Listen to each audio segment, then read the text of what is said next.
You're useless. A barren, useless woman. My mother-in-law, Eleanor, didn't even look up from her crime show. The words were just there. Part of the air in the house, like the smell of stale potpourri and resentment. Her voice, a low, gravelly thing, carried across the living room and sliced right through me. I stood there, my hand still on the doorknob, the cold metal, a stark contrast to the sudden, burning shame flushing my cheeks. Earlier today, the doctor's voice had been clinical, detached, so different from Eleanor's venom. But the message was the same. I'm sorry, Joy. The test is negative. I remember staring at the white acoustic tiles of the ceiling, trying to find a pattern, anything to focus on, other than the crushing weight on my chest. I'd been late, 10 days. My body had been playing tricks on me, whispering promises with every wave of nausea, every bout of fatigue, hope. That cruel, beautiful bastard. But I've been so tired, and I felt sick this morning. Are you sure? Could you please check again? My voice was a pathetic whisper. He gave me a pitying look over the top of his glasses. The kind of look that says, "Oh, you poor, desperate thing. We've checked thoroughly. If you were pregnant, especially this late, it would show up clearly. The results are definitive.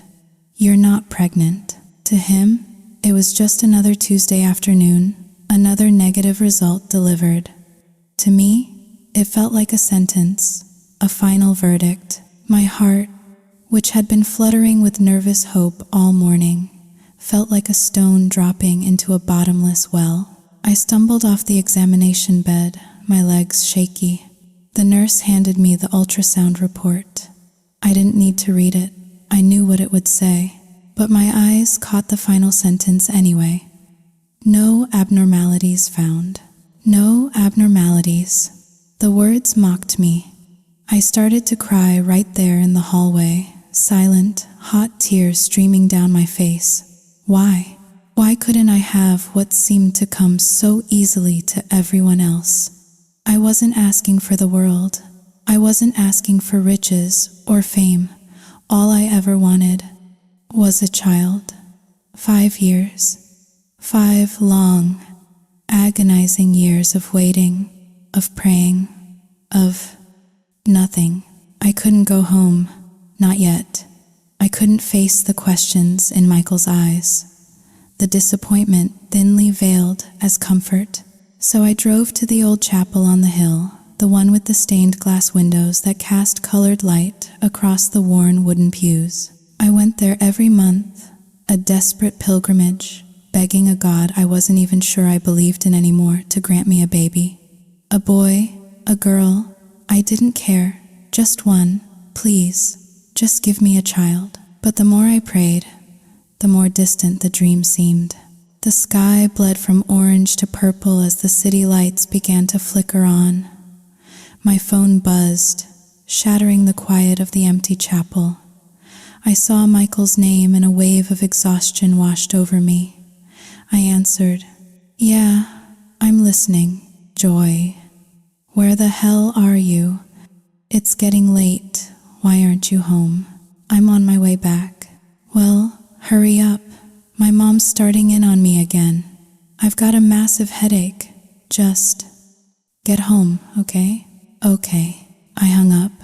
I dragged my tired body to the car, my legs feeling like lead weights, and merged into the river of headlights flowing toward home. The moment I walked in, Eleanor was there, a sentinel of disapproval. "Well, look what the cat dragged in," she sneered, her eyes raking over me. This family must have done something truly terrible in a past life to be blessed with a daughter-in-law like you. It's past dinner time, and you can't even be bothered to cook for your husband's parents. "I'm sorry," I mumbled, my gaze fixed on the floor. "I'll start dinner right now." "Oh, don't you dare. We couldn't wait for your Royal Highness to grace us with your presence. We would have starved to death by then." Can't even produce a grandchild, and lazy as sin on top of it. You're really one of a kind, you know that. She stormed up the stairs, her footsteps thudding with indignation. My father-in-law, a quiet man, perpetually lost behind a newspaper, folded it with a sigh and followed her, not saying a word. He never did. This suffocating, tense atmosphere. It had been my reality for years, all because I couldn't give them what they wanted. A grandson to carry on the family name. Michael was their only son. He had 2 older sisters. Sarah, the eldest, was married with kids of her own. But Megan, the middle child, was divorced and had moved back in with her 2 sons. Every time I saw her kids running around, laughing and shouting, Eleanor would find a way to make it about me. She'd look right at me, her lips curled into a cruel smile, and say something to Megan, loud enough for me to hear. See? A poisonous tree bears no fruit, but a good woman. She gives a family life. Or her other favorite, useless, like a chicken that won't lay eggs. What's the point? In the beginning, Michael defended me. Mom, stop it. She's young. We have time. But 1 year turned into 2, then 3. The empty nursery we'd painted with such hope became a storage room. And with every passing month, his defense grew weaker. He stopped standing up for me. When his mother and sisters laid into me, he'd just stare at his plate, his jaw tight, silent. His silence was worse than their words. It was a betrayal. I'd been to so many doctors, so many specialists. They all said the same thing. It was difficult for me to conceive. Difficult, not impossible. Just relax, they'd say. Don't stress. It'll happen when you stop trying so hard. But how could I relax? How could I not be stressed when my own home was a war zone? When the neighbors would whisper as I walked by, their eyes darting to my flat stomach, "That's Michael's wife, you know. Been married for years, not a peep from the oven. Poor Michael, such a good man, stuck with a woman who can't give him a child. And him an only son, too. If it were my boy, I would have told him to divorce her and find a new wife years ago." Their words were like 1,000 tiny needles, pricking at my soul. I tried to ignore them, to build a wall around my heart, but eventually it became too much. The constant barrage of insults from my in-laws, the pitying looks from strangers. I was cracking under the pressure. I was desperate. So I talked to Michael about IVF, in vitro fertilization. When Eleanor and his sisters found out, it was like I'd suggested we burn the house down. They exploded. IVF? Eleanor shrieked, her face turning purple. Are you insane? That costs a fortune. $100,000. It's not a few $100 you can just throw away. I tried to stay calm, to explain. I've saved up half of it already. We'd only need to take out a small loan, maybe $50,000. We could pay it back. Megan, Michael's divorced sister, snorted, rolling her eyes. Oh, listen to her. Like it's a guarantee. Do you know how many people go through IVF multiple times and get nothing? Nothing. So what happens when the first round fails? Huh? You just borrow more money? Keep throwing good money after bad, just to line some doctor's pocket? Do you have a brain in that head of yours, Joy?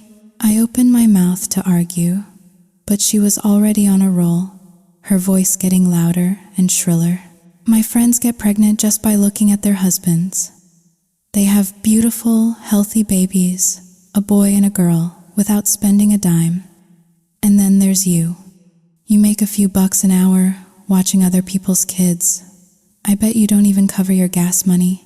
And you have the audacity to talk about $100,000 procedure? Unbelievable. You think you're some kind of princess? I don't know what sin this family committed to end up with you. Her words were so unfair, so filled with venom. My voice trembled as I replied, "Everyone's body is different, Megan. You can't compare us. And the money for the IVF? It's my money. The loan would be in our names, Michael's and mine. We're doing this to have a child. We're both women. Why are you being so cruel?" "Oh, so now it's your money, is it?" She shot back, her eyes narrowing. "You can do whatever you want and nobody gets a say. Is that it? Michael, are you hearing this? The audacity. Can't even do the one thing a wife is supposed to do. And now she's talking back like she owns the place. No wonder God won't give you a child. Karma's a bitch, isn't it? That's enough." Michael finally snapped, his voice tight with frustration. "Can we just have one day without fighting? Just one day? And you," he turned to me, his face a mask of exhaustion. "Do you always have to argue with her? Can't you just let it go for once? Would it kill you to just keep your mouth shut?" "I wasn't arguing," I whispered, my heart sinking. "I was just trying to explain." Megan glared at me, her expression screaming, "You think I'm an idiot? God, I'm so sick of this." Michael groaned, running his hands through his hair. "It's the same thing, day in and day out. I can't take it anymore. I'm going out." He grabbed his keys and stormed out of the house, the door slamming behind him. And I was left alone, standing in the crossfire of their glares, the target of their endless, bitter resentment. The same words echoed in my ears, the family mantra of my failure. A woman who can't have children must have done something terribly wrong in her life. I'd heard it so many times, but each time, it was like a fresh cut, slicing deeper into a wound that never healed. I didn't know what I'd done in this life to deserve this. What terrible sin had I committed that God would be so cruel to deny me the one thing I wanted more than anything in the world? The label they'd given me, barren, had transformed me. I used to be a happy, carefree girl. Now, I was a ghost in my own life, quiet, withdrawn, haunted by the emptiness inside me. There were times, late at night, when I'd think about leaving Michael, about just walking away from this heavy, joyless marriage. But I couldn't. I hesitated. I still loved him. Or at least, I loved the memory of the man he used to be. As the night wore on, the house grew cold and quiet. Michael still wasn't back. A knot of anxiety tightened in my stomach. I picked up my phone and called Mark, his best friend. His voice was slurred when he answered. "Hio." "Mark, hi, it's Joy, Michael's wife." "Joy. Hey, what's up? I'm so sorry to call this late, but I can't get a hold of Michael. Is he with you?" "Oh yeah, we're having a few beers at my place. He'll be home soon. Don't you worry. Just go to sleep." "Okay, thank you." "And Mark? If he's too drunk, please call him a cab. Don't let him drive. It's not safe." "Got it, Joy. You got it." "Okay, bye now." "Bye." I lay in our cold, empty bed, waiting. I waited and waited until the hum of the refrigerator was the only sound in the house, until my eyelids grew heavy and I drifted off into a restless sleep. I woke with a start, the space next to me still empty. I grabbed my phone. It was almost 5 a.m.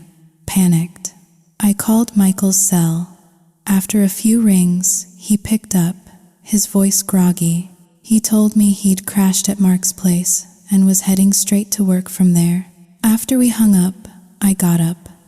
I went through the motions of my morning routine. Shower, brush my teeth, get dressed. Then I went downstairs to the kitchen to make breakfast for everyone. By the time I was done, they were all coming down.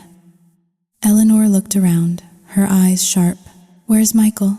"He was drunk, so he stayed at Mark's place," I said quietly.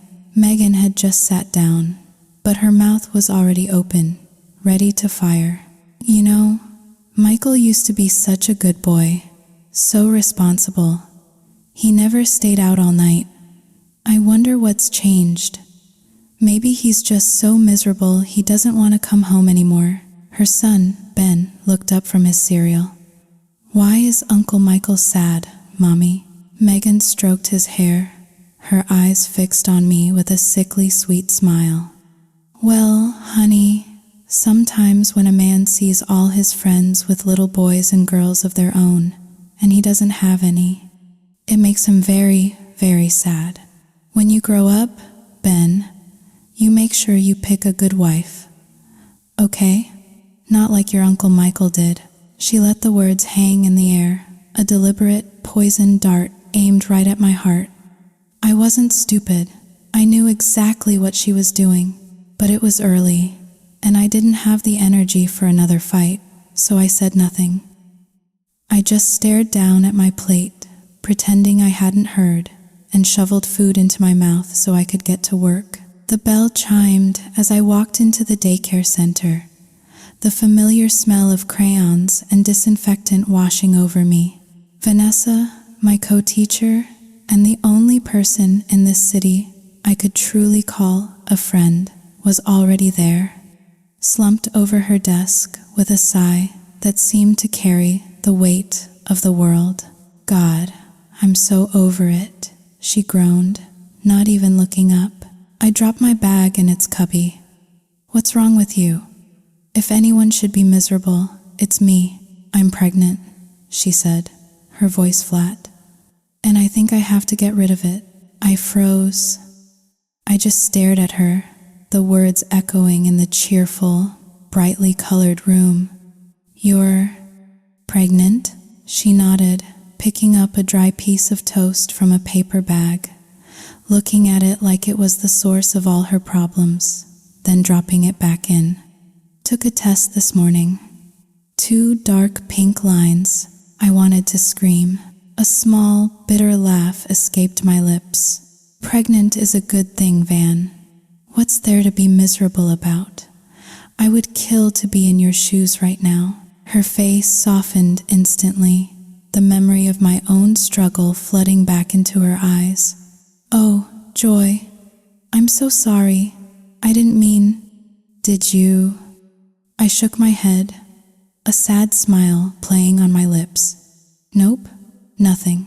She sighed again, a different kind of sigh this time, one filled with sympathy. It's true what they say, isn't it? The ones who want it can't have it, and the ones who don't. Well, she gestured vaguely at her own stomach.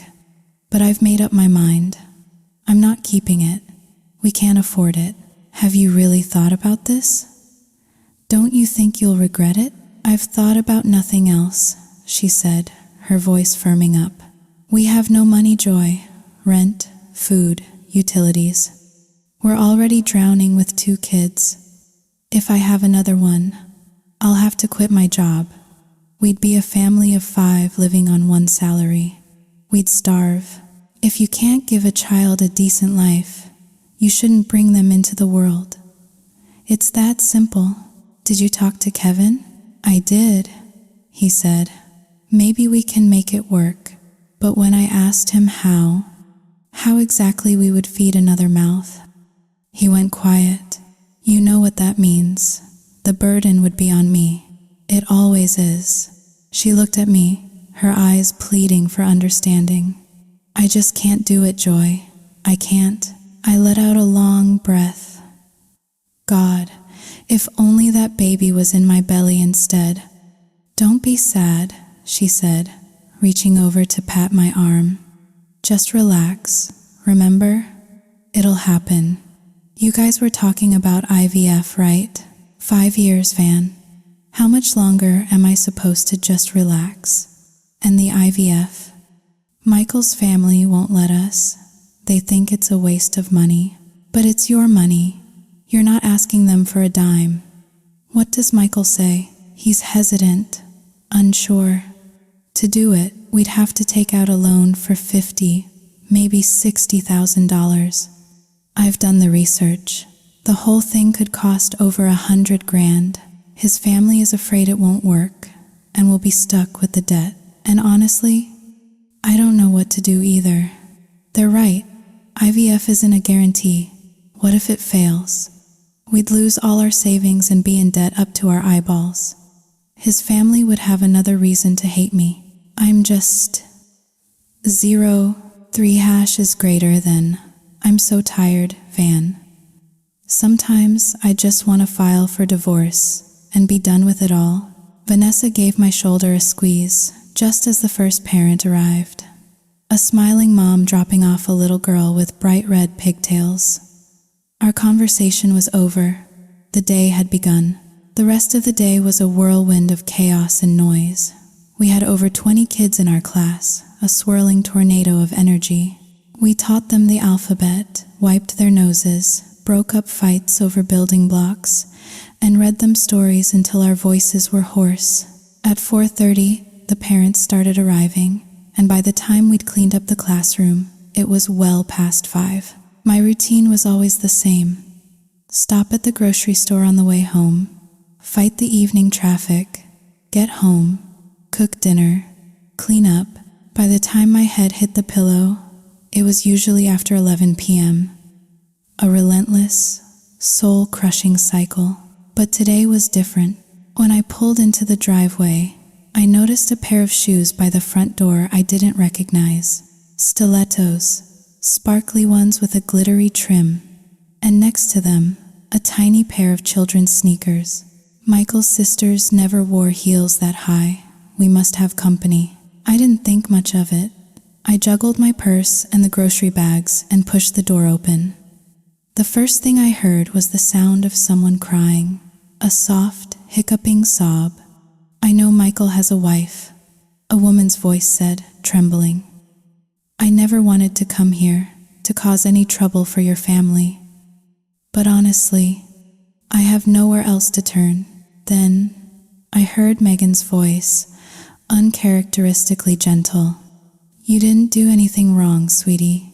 In fact, this family owes you a thank you for giving us this beautiful boy. A little boy? He looks just like his father, Eleanor chimed in, her voice thick with something I'd never heard before. Affection, a spitting image. He really does, doesn't he? The woman's voice replied, a little stronger now. He has Michael's eyes, even his smile. Like father, like son, Megan cooed. Come here, little man. Come to your Auntie Megan. The words hit me like a physical blow. The grocery bags slipped from my grasp, cans of tomatoes and a carton of milk thudding onto the floor. I felt the blood drain from my face. My whole body started to shake. A tiny leaf caught in a hurricane. I had to grab the wall to keep from collapsing. What were they saying? Michael has a son with another woman. Just as my mind was reeling, a car pulled into the driveway. I turned, my movements stiff and robotic, and saw Michael getting out of his car. He looked harried, stressed. Then he saw me, standing in the doorway, and he froze. His eyes, for a split second, I saw guilt. Pure, undiluted guilt. Joy. Why are you just standing there? Why don't you go inside? I stared at him, my voice a stranger's in my own ears. Michael, did you do something to hurt me? He couldn't answer. He couldn't even look at me. He just stared at the ground, his hands clenching and unclenching at his sides. My heart didn't just break, it shattered. Just then, Megan poked her head out the door. Oh, you're home. What are you doing out here? Thoa is waiting for you. Come on. She disappeared back inside. Michael finally looked at me, taking a hesitant step forward, reaching for my arm. His voice was a barely audible whisper. Joy. I'm sorry. I jerked my arm away from his touch. All the love, all the trust I had ever felt for him, it crumbled to dust in that single moment. All that was left was a vast, empty canyon of disappointment. For years, I had blamed myself. I had carried the guilt of my barren womb like a cross. When his family hinted he should leave me, he had always refused. And deep down, a part of me was always grateful, always felt indebted to him. And now this. Another woman, a child, his child. The world spun around me. My stomach churned. I felt like I was going to be sick. We walked into the house together, but not together. We were miles apart. In the living room, Eleanor and Megan were fawning over a little boy, maybe 3 or 4 years old. The moment I saw his face, my knees went weak. He was a perfect, miniature version of my husband. It was uncanny. The same dark, curly hair, the same shape of his eyes, the same stubborn set of his jaw. He was Michael's son. There was no denying it. I looked at Michael, my eyes burning with a silent, furious accusation. But he refused to meet my gaze. He just kept looking away, like a coward. Eleanor pointed to the sofa. "Sit down, both of you." I forced my trembling legs to obey, to sit on the edge of the cushion, my mind a raging storm of betrayal and pain. "This," Eleanor began, her voice strained, "is Kim Toa, an old friend of Michael's, and this is her son." She faltered, clearly uncomfortable. Megan, never one for subtlety, jumped in. "Oh, for God's sake, Mom, just spit it out. You can't say it? Fine, I will." She turned to me, a triumphant smirk on her face. "Listen up, Joy. This is Michael and Kim Thoa's son. His name is Ben. Turns out, she kept his existence a secret all this time because she didn't want to interfere with your marriage. How noble, right? But now she's facing some financial difficulties, and she can't raise him on her own anymore. So she brought him here to be with his father. That's the long and short of it." I looked at the boy, I looked at the woman, Kim Toa. Then I looked back at the man I had married. It felt like 100 daggers were piercing my heart, twisting and turning. I wanted to scream, to faint, to disappear. But I took a deep, ragged breath and forced myself to speak. I looked directly at Kim Toa. "How old is he?" She flinched under my gaze. He'll be 4 soon." 4. A bitter laugh escaped my lips. 4 years old, which means you cheated on me, just 1 year after we got married. Michael bowed his head, his silence a confession. I was shaking with rage. "Say something," I screamed, the sound tearing from my throat. "Don't you dare hide from me now, Joy." "I'm so sorry," he mumbled, his voice thick with a shame that was 4 years too late. That night, I was drunk. It was a mistake. Please, please forgive me. I swear it will never happen again. I slapped him. I slapped him with all the force I could muster, with all the pain and betrayal of the last 5 years packed into one stinging blow. The sound cracked through the tense silence of the room. A red handprint bloomed on his cheek. Before I could even register what I'd done, Megan was on her feet, shoving me backward. "What the hell are you doing? Are you crazy? How dare you hit my brother? He cheated on me." I shrieked, my voice raw. "He betrayed me. Don't you see that?" "Oh, don't be so dramatic. He was drunk. It happened one time. And you know what? It's a good thing it did, because thanks to that one time, this family finally has an heir. If we had to wait for you, we'd be waiting forever. This family would die out." "How can you even say that?" I sobbed, incredulous. "Because it's the truth. Can you give him a son? Can you? No, you can't. So you should just accept it. You should be grateful, and you should raise this boy as your own. Think of it as your way of atoning for your inadequacy." I had never seen such shameless, cruel logic in my life. I turned to Michael, my last hope. Michael, tell me, what are we going to do? He opened his mouth, but before he could speak, his beloved sister answered for him. What is there to do? He's his son. He has a responsibility to raise him. Period. I had nothing left to lose. This is a conversation for me and my husband, I said, my voice dangerously low. Stay out of it. Don't you get sassy with me, she snarled, stepping toward me. I will slap the taste out of your mouth. You think so? You think just because you're his sister you can say whatever you want? This is our marriage, our problem. You haven't taught your brother a damn thing about loyalty, so don't you dare threaten me. She lunged at me, her hands clawed, but Michael jumped between us, holding her back. She struggled against him, screaming, determined to get at me. The house erupted into chaos. It was Kim Toa who finally stood up, her voice surprisingly calm. She gently took Megan's arm. Please, Megan, stop. This is my fault. And Michael's, what she's saying. She's right. Please, just calm down. Let's see what she wants to do. What's to see? She's a useless barren woman. This family is being generous by not throwing her out on the street. She should get on her knees and thank us. She has to accept this boy. Please, Megan, I'm begging you, Kim Toa said, tears welling in her eyes.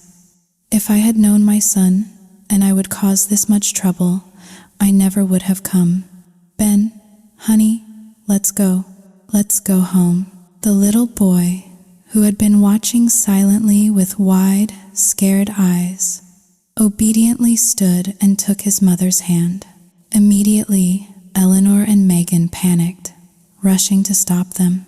In the chaos, Michael looked at me for a long moment, then turned and scooped the boy up into his arms. You're staying here, he said, his voice firm. With me, I'm your father. The boy immediately started to cry, struggling in Michael's arms, reaching for his mother. I want mommy. I want my mommy Tua. The two of them, mother and son, clung to each other, weeping. My mother-in-law tried to comfort Kim Toa while my sister-in-law tried to pry the boy away. Michael sat down next to them, stroking the boy's hair, trying to coax him.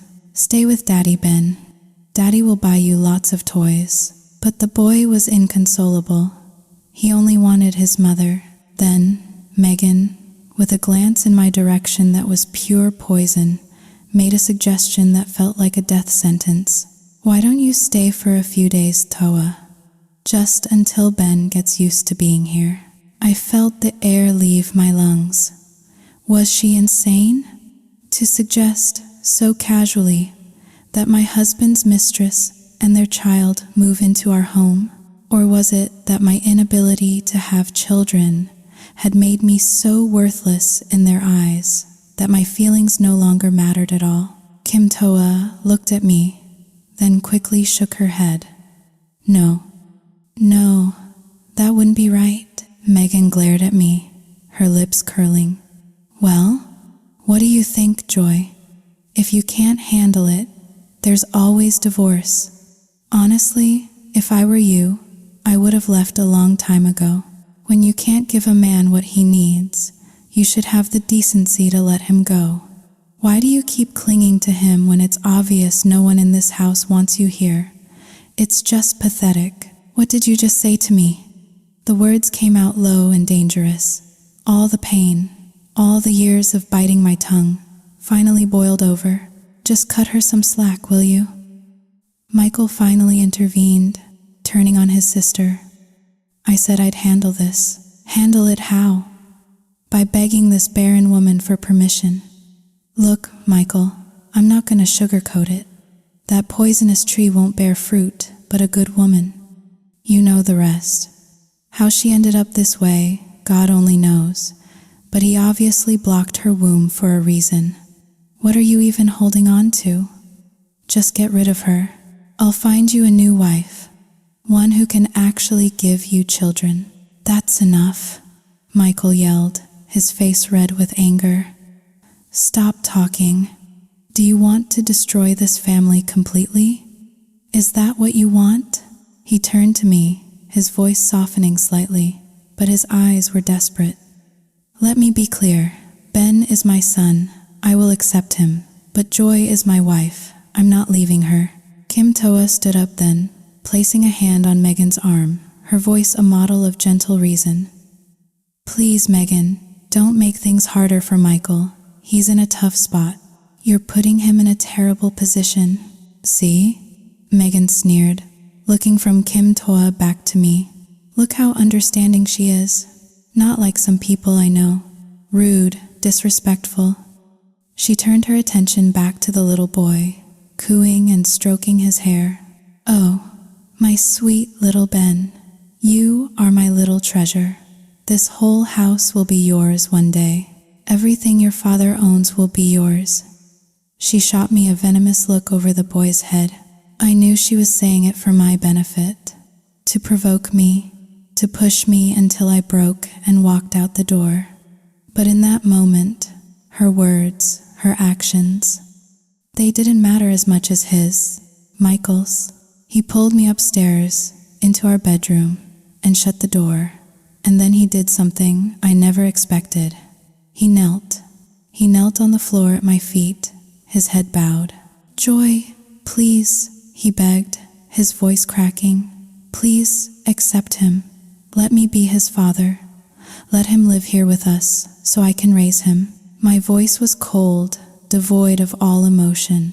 And if I don't, he looked up and I saw a flicker of panic in his eyes. Ben is my son, Joy.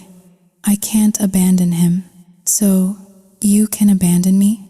No, that's not what I'm saying. I just want my son. I won't have anything to do with his mother, I swear. Just forgive me, please. Accept Ben. I'll teach him to call you Mom. Please, Joy, can't you do that for me? A dry, mirthless laugh escaped my lips. The sound was ugly in the quiet room. You really overestimate me, Michael. I'm not a saint. I can't raise the child of you and another woman. It's not in me. I took a deep breath, the decision forming in my mind with sudden, startling clarity. I'll give you two choices. 1. You send that boy back to live with his mother. I will agree for you to provide child support every month. We will save our money. We will do the IVF, and we will have our own child. And the second option, he whispered, you and I get a divorce. Choose, Michael. He didn't answer. He just stared at me, his face a canvas of conflict. You won't choose? I pressed. You want both of us? You want your wife and your son? That's not how this works, Michael.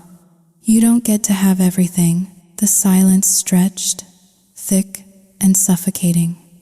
I could hear the clock on the bedside table ticking, each second a hammer blow to my shattered heart. Finally, he spoke, his voice low and strained. Just think about it, Joy. IVF is over $100,000. $100,000. And what if it doesn't even work? We don't have that kind of money. We can raise Ben. He's here. He's real. And then, later, we can save up and try IVF. And if it fails, then at least we'll have him. We won't be alone when we're old.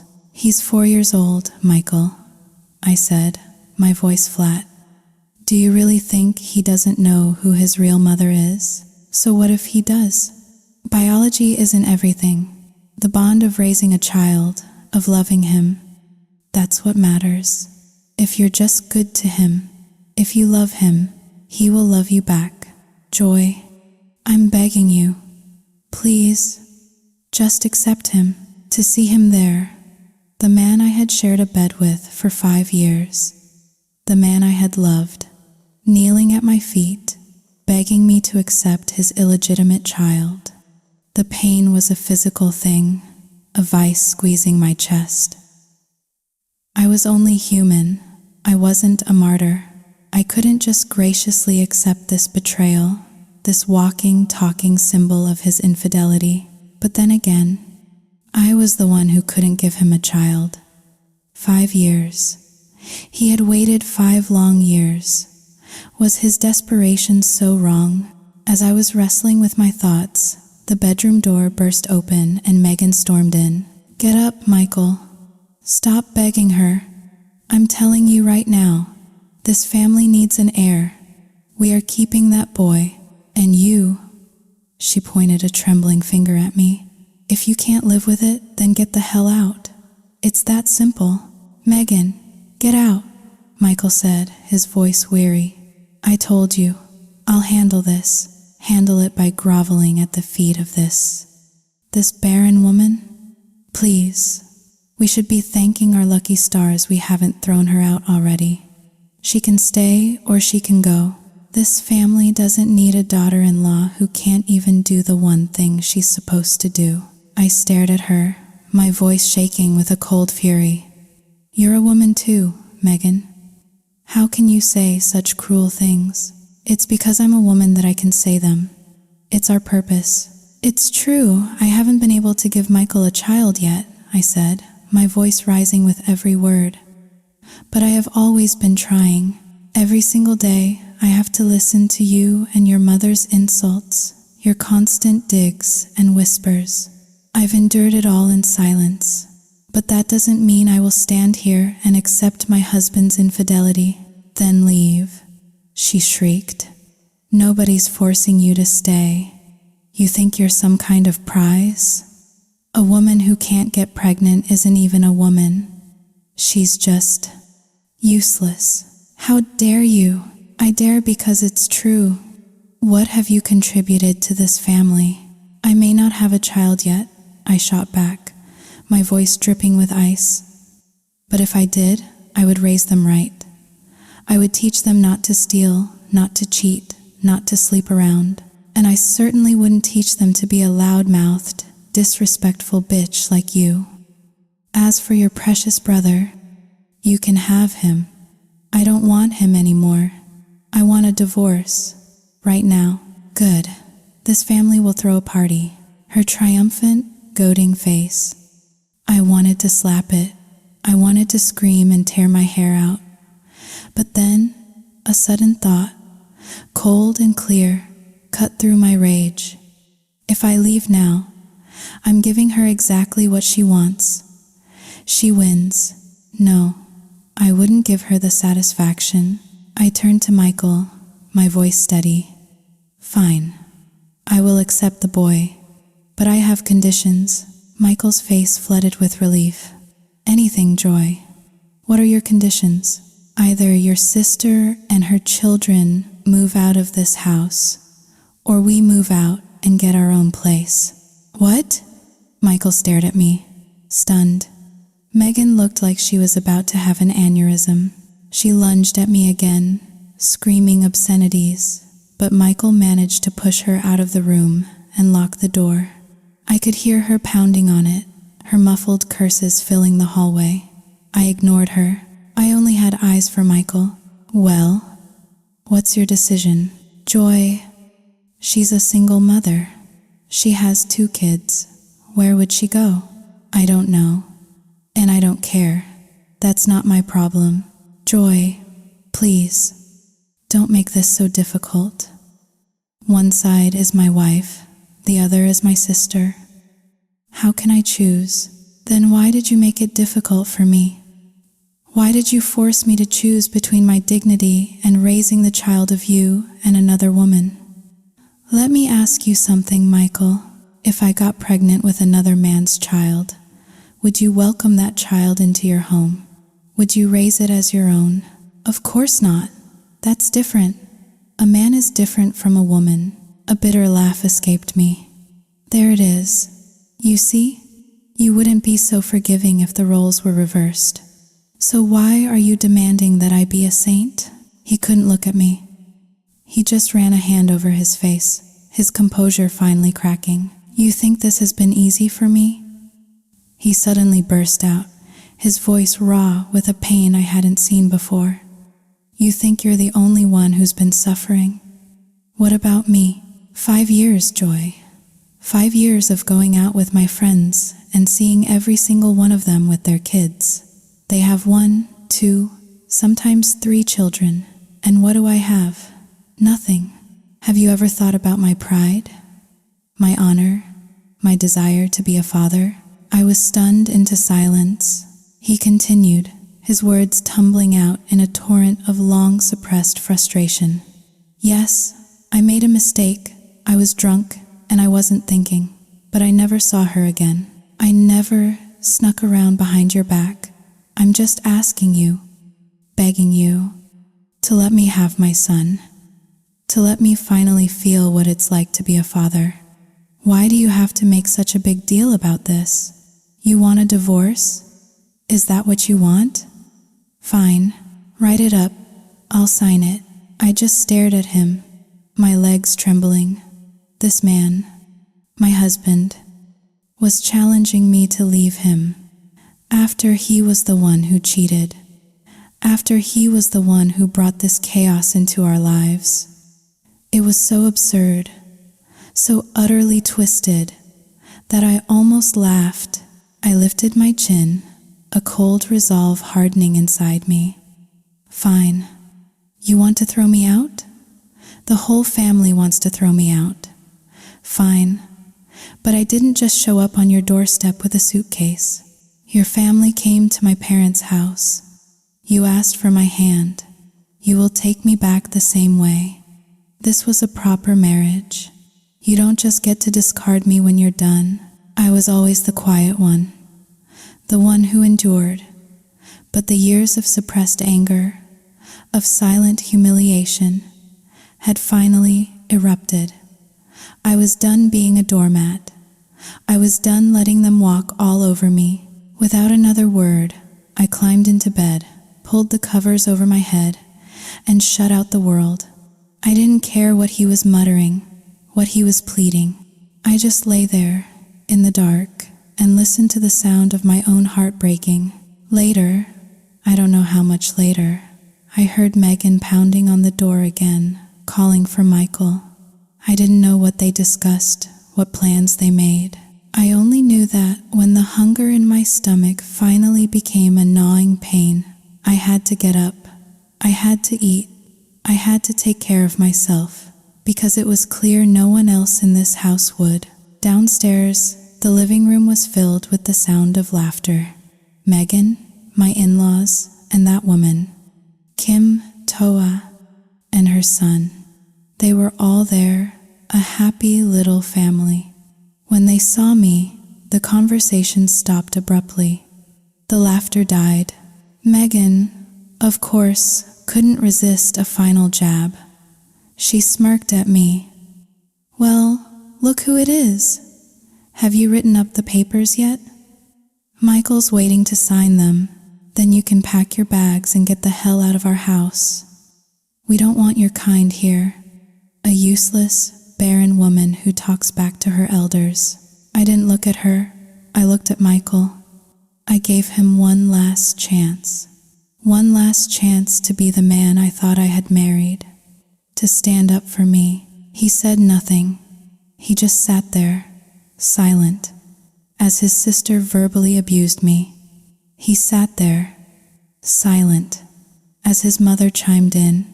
Who do you think you are, telling him to choose between you and his own sister? They are blood, family. You're just a stranger. We can find him another wife. We can't find him another sister. And frankly, we don't need a daughter-in-law who is barren and disrespectful. I smiled, a real smile, though it felt brittle on my lips. You're right. I'm not a saint. I can't be as forgiving as you seem to expect. I can't raise my husband's illegitimate child. So, yes, I will divorce Michael. You don't have to worry about seeing my unpleasant face ever again. Eleanor just sniffed, turning her nose up. And Kim Toa. She actually stood up and took my hand, her face a mask of deep concern and regret, joy. I am so sorry.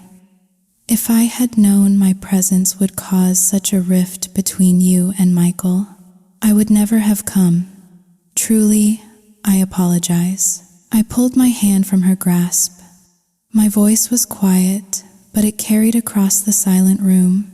If apologies actually worked, the world would be a much cleaner place. Her eyes widened slightly. Before she could respond, Megan shot up from her seat, ready to defend her new best friend. She started screaming at me, her hands raised as if to strike. I didn't flinch. I just looked her dead in the eye. I dare you. You lay one hand on me, and I will press charges. Don't forget, you already have a record for assault. You want to go to jail? I will personally send you there. She froze, her mouth open, the word "you" dying on her lips. She had a temper and had gotten into fights before. My in-laws had always paid people off to drop the charges, but the record was still there. One more incident, and she could be facing serious consequences. I walked past them, into the kitchen. There was nothing to eat. The food I had bought earlier was gone. They had cooked it, eaten it, and not saved a single bite for me. Even the rice pot was scraped clean. I looked back into the living room, at that happy little family, laughing and talking as if I didn't exist. The cruelty of it, the absolute lack of basic human decency, was breathtaking, but I would not let them see me cry. I would not give them the satisfaction. I closed the rice pot, walked back upstairs, changed into my nicest dress, put on my makeup, and grabbed my purse. As I walked past them towards the door, Michael's voice stopped me. "Where are you going at this hour?" I turned, a small, cold smile on my face. "Don't worry, I'm not going out to cheat on you. I'm just going to get something to eat. You don't want to come, do you? My treat." I saw the flicker of shame in his eyes before he looked away and sat down next to his son. I didn't say another word. I just got in my car and drove. I drove aimlessly for a while, just following the taillights in front of me. I finally found a small noodle shop that was still open and pulled over. I ordered the most expensive thing on the menu. For years, I had been frugal, saving every penny, partly because a preschool teacher's salary is a joke, and partly because I was saving for the baby we never had. Well, no need for that anymore, but even with the best noodles in front of me, everything tasted like ash. It wasn't the food, it was me. The only thing I could taste was bitterness, betrayal. It was a poison that had seeped into my very bones. I paid, left, and drove back to that house. It was almost 1 a.m. The house was dark, except for the faint glow of a nightlight. My room, our room, was pitch black. I flicked on the light. Michael wasn't there. I walked quietly down the hall to the guest room. As I got closer, I could hear voices. Michael's voice. "Thank you," he was saying. "Thank you for not giving up on him, for giving me my son. I'm truly grateful." And then her voice. Kim Toa's. "He's my son too, Michael. Of course I would have him. If it wasn't for my situation, I never would have come here. I feel so terrible about you and your wife." "It wasn't your fault," he said, his voice dropping lower. "If it wasn't this, it would have been something else. We would have divorced sooner or later anyway. You know my situation. I can't be the last of my line. I can't be childless. It would be a disgrace to my parents, my ancestors, and 5 years. She hasn't gotten pregnant once. Let's be honest. She's barren." "Oh, Michael, I'm so sorry. That must have been so hard for you. Your parents must be so disappointed." "They are. They're good people. They were patient with her for 5 years. Most families would have sent her packing long ago. If only she was as understanding as you, Toa. Life would be so much easier. She's not just barren, she's moody, unpleasant. I'm so tired of it all. You know, sometimes I regret it, that we broke up. If we hadn't, our son would be so much older now. I regret it so much, Toa. For our son, let's give us another chance. Michael, don't say that. I'm serious. I dream about you, you know. I think fate brought our son to us for a reason, to bring us back together. As soon as I divorce her, I'll marry you. What do you say? But I'd feel so guilty. What about Joy? Don't feel guilty. She's the one at fault. She's the one who can't have children. Don't be afraid. I'll protect you, both of you. I stood there in the dark hallway, and I felt a bitter chua-chat smile spread across my face. Just a few hours ago, that man was on his knees, begging me, crying, pleading, swearing his undying love. And now he was whispering sweet nothings to another woman, promising her the world. He was disgusting, a pathetic, spineless coward. I took a deep breath, and I pushed the door open. They both jumped, startled, their faces a mixture of shock and panic. I didn't raise my voice. I didn't scream. I just looked at him, my voice calm and steady. You don't have to regret anything. I'll make it easy for you. Then I turned to her. And you, don't worry. You can have him. I'm donating this piece of trash to you. Don't pretend to be a saint anymore. It's truly nauseating. Without waiting for a reply, I turned and walked back to my room. I shut the door, locked it, and finally, I let myself cry. I cried for the 5 years I had wasted, for the love I thought we had, for the man I had married who had turned out to be a stranger. I cried until there were no tears left, just a hollow, aching emptiness. About 10 minutes later, he came into the room. I heard the click of the door and quickly wiped my eyes. He sat on the edge of the bed, in silence, for a long time. Then he spoke. We've both been so miserable for so long, he said, his voice flat. Let's just end it. I laughed. A short, sharp, ugly sound. Is that the official excuse for cheaters now? The new, cheap-ass script you all follow?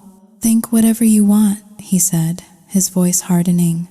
We can't live together anymore. Let's just get a divorce. The room fell silent again. That night was the longest night of my life. The next morning, I woke up late. For the first time in years, I didn't rush downstairs. I just got up, got dressed, and headed for the door. Normally, if I wasn't up at the crack of dawn, my mother-in-law would be pounding on my door. My sister-in-law would be screaming about how the lazy, barren woman was sleeping in again. But today, silence. Because there was someone else in the kitchen. As I approached, I could hear Megan's voice, dripping with fake sweetness. Oh, Thoa, you're so talented, so skilled. How did you learn to cook so well? Unlike some people who are just clumsy and useless. All the bad habits in the world seem to have collected in that wife of Michael's. I could tell you stories for days.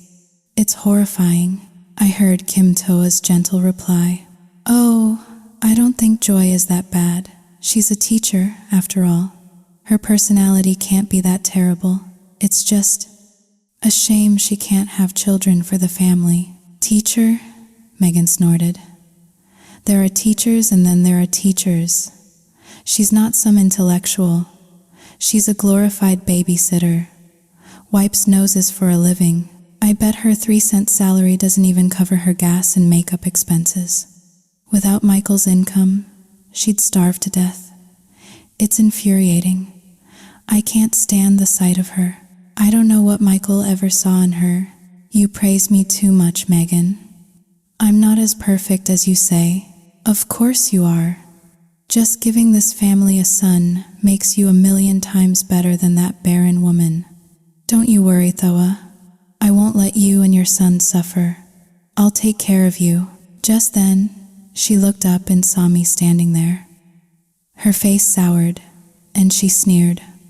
Well, look who decided to grace us with her presence. Why didn't you just sleep in and wait for us to serve you breakfast in bed? In this house, I had no allies, no one to defend me, so I had to be strong. I had to defend myself. I smiled and walked into the kitchen. I glanced at the breakfast they were making and then turned to Kim Toa. From now on, this house has a new daughter-in-law. I wouldn't dare to compete for the job with you. Right, Kim Toa? Before she could answer, I picked up a spoon and tasted the soup she was making. I grimaced dramatically. What is this flavor?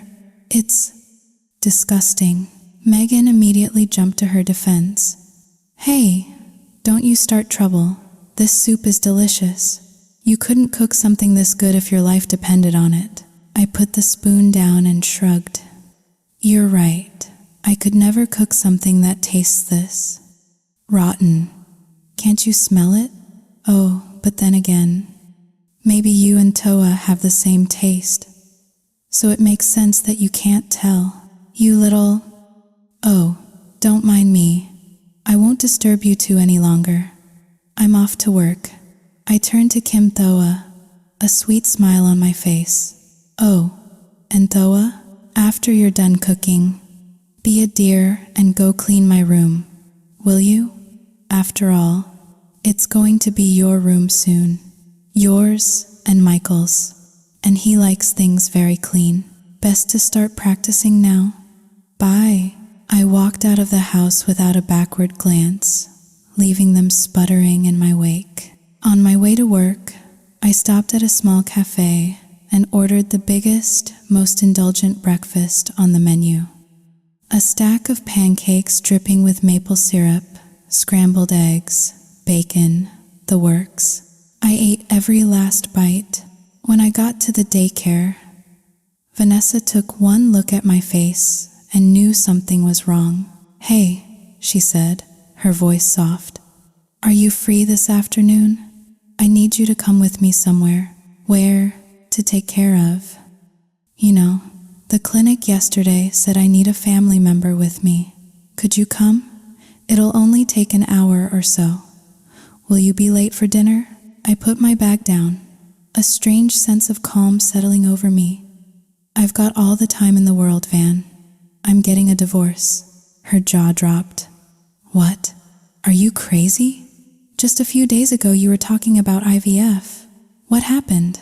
I still can't believe how calm I was, telling her the story. It was like I was talking about someone else, a character in a movie. Someone showed up at the house yesterday with a 4-year-old kid. The kid is Michael's son.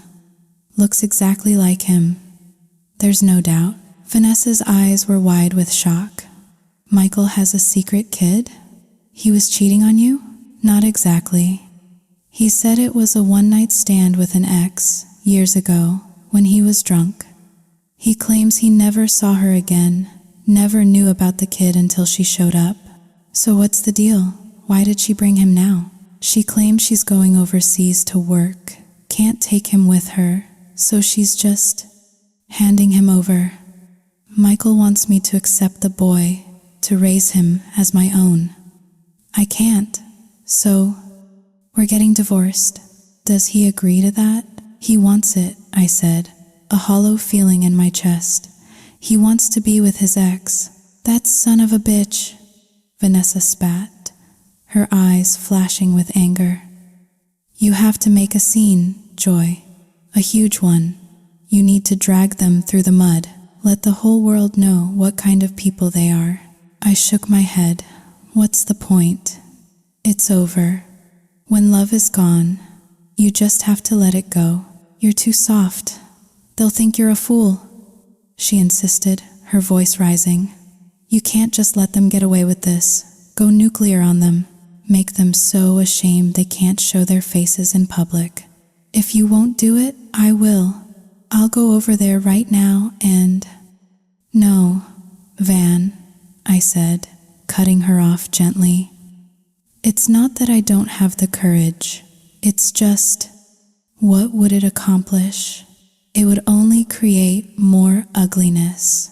We're preschool teachers. We're supposed to be role models. And more than anything, I don't want to break my parents' hearts. This will be hard enough on them as it is. Vanessa sighed, deflating. You and your damn principles. But it just feels so wrong to let them off the hook. I looked out the window at the little playground, the brightly colored swings swaying gently in the breeze. Don't worry about it. I believe in karma. People who do good things will be rewarded. People who do bad things, they'll get what they deserve eventually. That afternoon, I went with Vanessa to the clinic. I held her hand while she stared at the ceiling, silent tears rolling down her temples. I drove her back to her small apartment afterward. Her 2 little boys came running out the moment they saw her car, wrapping their arms around her legs. I told her to go lie down and rest. Then I rolled up my sleeves, unpacked her groceries, and started making dinner. I cooked for them, played with the boys, and helped give them their baths. By the time I left, the apartment was quiet. The kids were tucked into bed, and a fragile peace had settled over the small home. Driving back to Michael's house, I couldn't think of it as my house anymore. A wave of dread washed over me. I could hear them before I even opened the door.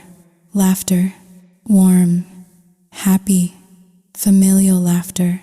I stood on the porch for a moment, peering through the window. There they were, gathered in the backyard. Megan's 2 sons were playing with the new boy, Michael's son.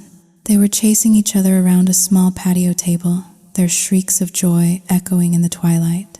My in-laws were watching them, their faces glowing with a kind of radiant contentment I had never seen them show in my presence.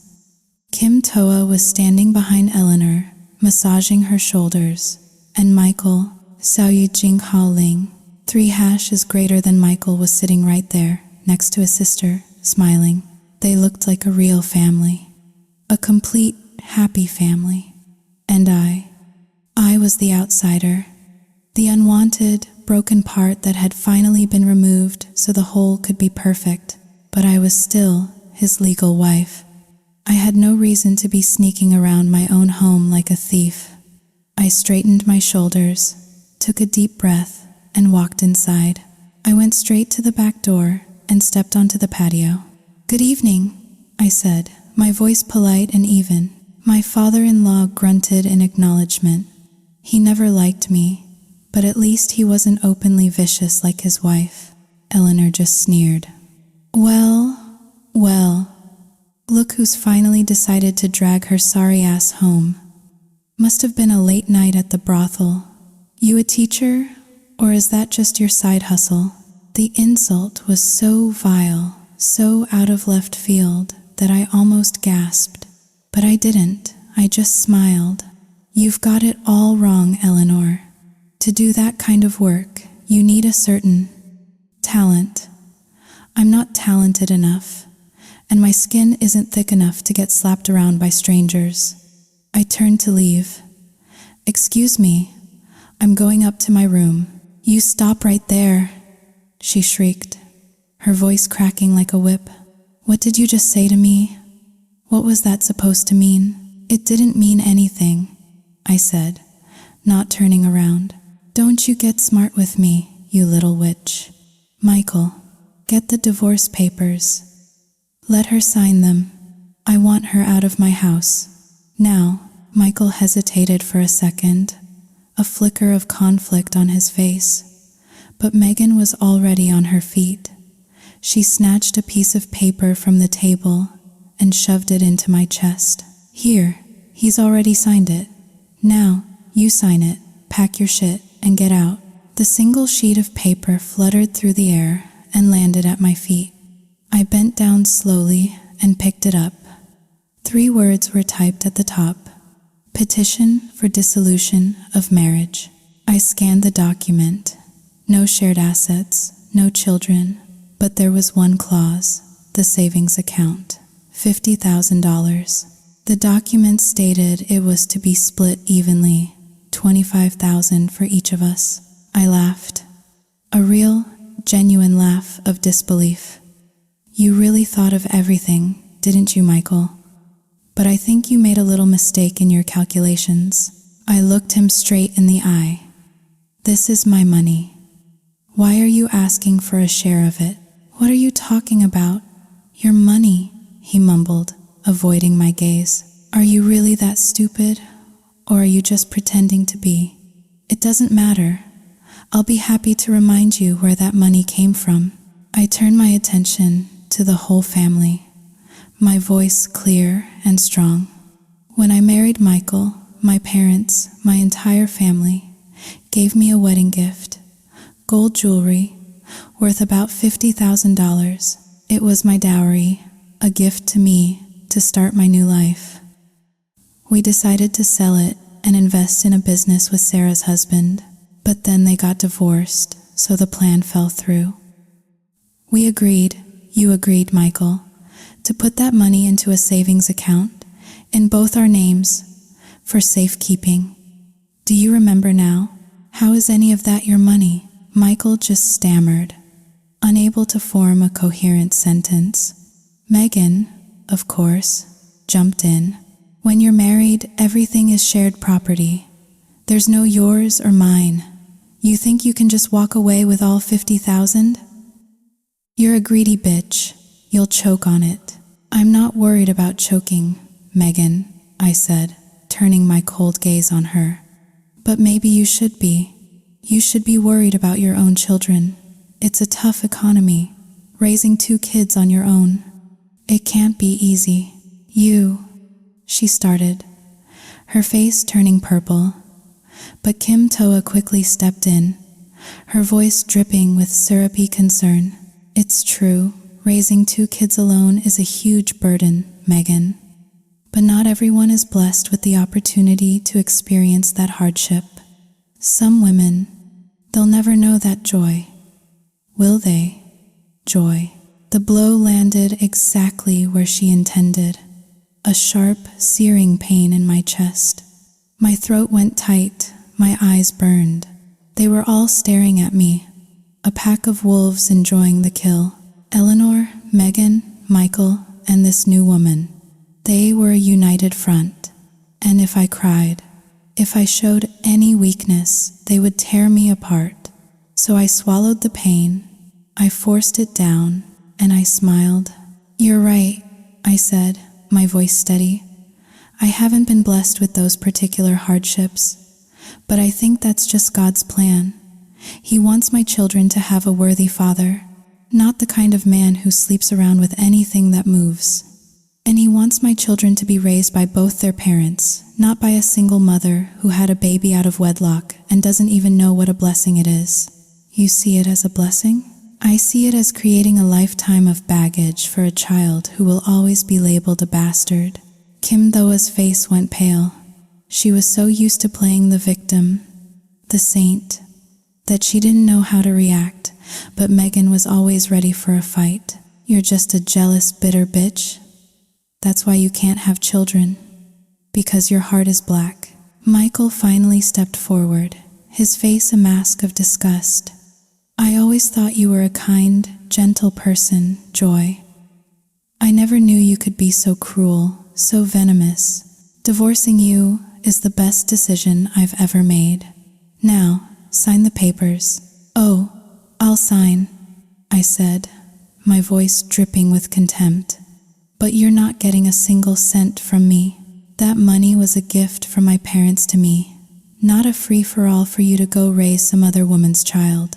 Write up a new one. I crumpled the divorce petition in my fist and threw it on the ground. Then I walked back into the house, my head held high, leaving them all standing there in stunned silence. I could hear Eleanor and Megan screaming insults at my back, but I didn't care. I just kept walking, up the stairs and into my room. A little while later, Michael came in. He threw a new set of papers on the bed. There, just like you wanted. You can have the money. I hope you choke on it. I hope it brings you nothing but misery. I just smiled. What's the matter, Michael? It's a gift from my parents. It belongs to me. Only a shameless, pathetic man would try to take it. You want free money? Go outside when it's raining and open your mouth. Maybe you'll catch something. But be careful. You might get some bird shit in there too. His face went from pale to crimson in a split second. He lunged forward and slapped me hard. The force of it snapped my head back, and I tasted the coppery tang of blood in my mouth. You bitch, he roared, his voice shaking with rage. Did you just tell me to eat shit? I didn't cry. I didn't even touch my cheek. I just slowly pushed my hair back behind my ear and looked him dead in the eye. What did you eat, Michael? A piece of ass on the side? Using I was drunk as an excuse to sleep with your ex? Is that what a respectable man does? It's all your fault, he screamed, his face contorted. It's because you can't have children. He grabbed a pen from the desk and threw it at me, along with the papers. Now sign the damn thing and get out of my house. Or I swear to God, I will call your parents to come and drag your ass home, and we'll see how they feel when their precious daughter gets sent back in disgrace. I picked up the papers. I read them carefully. Then I signed my name with a flourish. But I didn't leave, not yet. I went into the bathroom and took a long, hot shower. I put on my most beautiful dress. I did my makeup, carefully, precisely. I put on perfume. When I was satisfied, when I looked in the mirror and saw not a victim, but a survivor, I picked up my already packed suitcase and walked out of the room. They were all in the living room, waiting. They stared at me, surprised by my transformation. Megan's face was a mask of confusion. What the hell is she doing? I walked over to Michael. I took the signed divorce papers and threw them in his face. It's done, I said, my voice ringing with a finality that silenced the entire room. From this moment on, we are nothing to each other. But I want you to remember this for the rest of your life. I didn't get dumped by you. I dumped you. Then I turned, grabbed my suitcase, and walked out the door. I walked out of that house, and I didn't look back. The night sky was filled with stars. 1,000,000 tiny, glittering diamonds scattered across a velvet cloth. They were familiar, comforting, and as I drove away, with tears finally streaming down my face, I knew one thing for sure. The darkness is terrifying, but tomorrow the sun will rise again. My life was better off without them. It had to be. I drove all night straight to my parents' house in the countryside. They were shocked to see me, standing on their doorstep in the middle of the night with a suitcase. What happened? Why are you here at this hour? My mom asked, her face etched with worry. I forced a smile. I wanted to surprise you. I took a few days off. I wanted to come home and hug you guys for a little longer. My dad took my suitcase. Come in, come in. Let me get the car parked. My mom led me inside, her arm around my shoulders. Why didn't you call? And where's Michael? Didn't he come with you? I told you. I wanted it to be a surprise. I looked around the familiar, cozy living room of my childhood. Have you eaten? I haven't. Oh, my poor girl. Let me make you something. What do you want? Anything you make, Mom. I'm starving for your cooking. How about some ramen with a fried egg? You got it. You two talk. I'll be right back. As she bustled off to the kitchen, I turned to my dad. He was just looking at me, his eyes deep and knowing. I knew I couldn't hide anything from him. How are you and Mom doing? I asked. trying to deflect. "Are you still taking your medication?" "We're fine," he said, his gaze unwavering. "How are the in-laws?" They're fine. That's good. Everyone being healthy is a good thing." We made small talk while we waited for my mom. When she came back with 3 steaming bowls of ramen, the fragrant smell of seafood filled the air. My bowl was piled high with shrimp and squid. "Mom, why does my bowl have so much stuff in it?" My dad pushed a small dish of dipping sauce towards me. "Your mother's friend from the coast came to visit, brought a whole cooler of fresh seafood. It's delicious. Eat up. We've been eating it for days." It had been so long since I'd had a meal that actually tasted good. At my in-laws' house, every bite was laced with bitterness, every dinner a trial. But here, in the safety of my parents' love, even a simple bowl of instant noodles felt like a feast. After we finished, I helped my mom with the dishes. Then we went back into the living room. My dad was sitting in his armchair, smoking a cigarette, his face shrouded in a cloud of white smoke. He pointed to the sofa opposite him. "Sit down, you two. I have something to ask." I sat down next to my mom, a knot of dread tightening in my stomach. "All right, Joy," he said, his voice gentle but firm. "What's going on? Tell us the truth." My mom looked at him, confused. "What are you talking about?"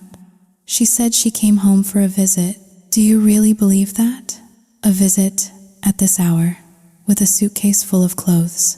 Joy, tell me what happened with you and your husband." I knew I couldn't hide it anymore. I looked down at my hands, twisting in my lap, and I told them everything. "We're getting a divorce." "What?" my mom gasped. "What did you say?" My voice was a whisper. "We signed the papers. Mom, we can't live together anymore. I'm so sorry." "But why? What happened that was so bad you had to get a divorce?" I still couldn't look at them. I just kept my head bowed and told them the whole ugly story about my infertility, the pressure from his family, and then a woman came to the house with a little boy. He's Michael's son. He's 4 years old. Michael admitted he slept with her when he was drunk. He wanted me to accept the boy, to raise him as my own. But I couldn't. So, we decided to get a divorce. I'm just so tired. As I spoke, the tears I had been holding back finally came. I wasn't the strong, defiant woman who had walked out of that house anymore. I was just a little girl who wanted her parents. My mom pulled me into her arms, and we cried together. "Oh, my poor baby," she sobbed. "How could he be so cruel?" My dad was quiet. When we had finally cried ourselves out, he started asking questions. How old was the boy? What did Michael's parents say?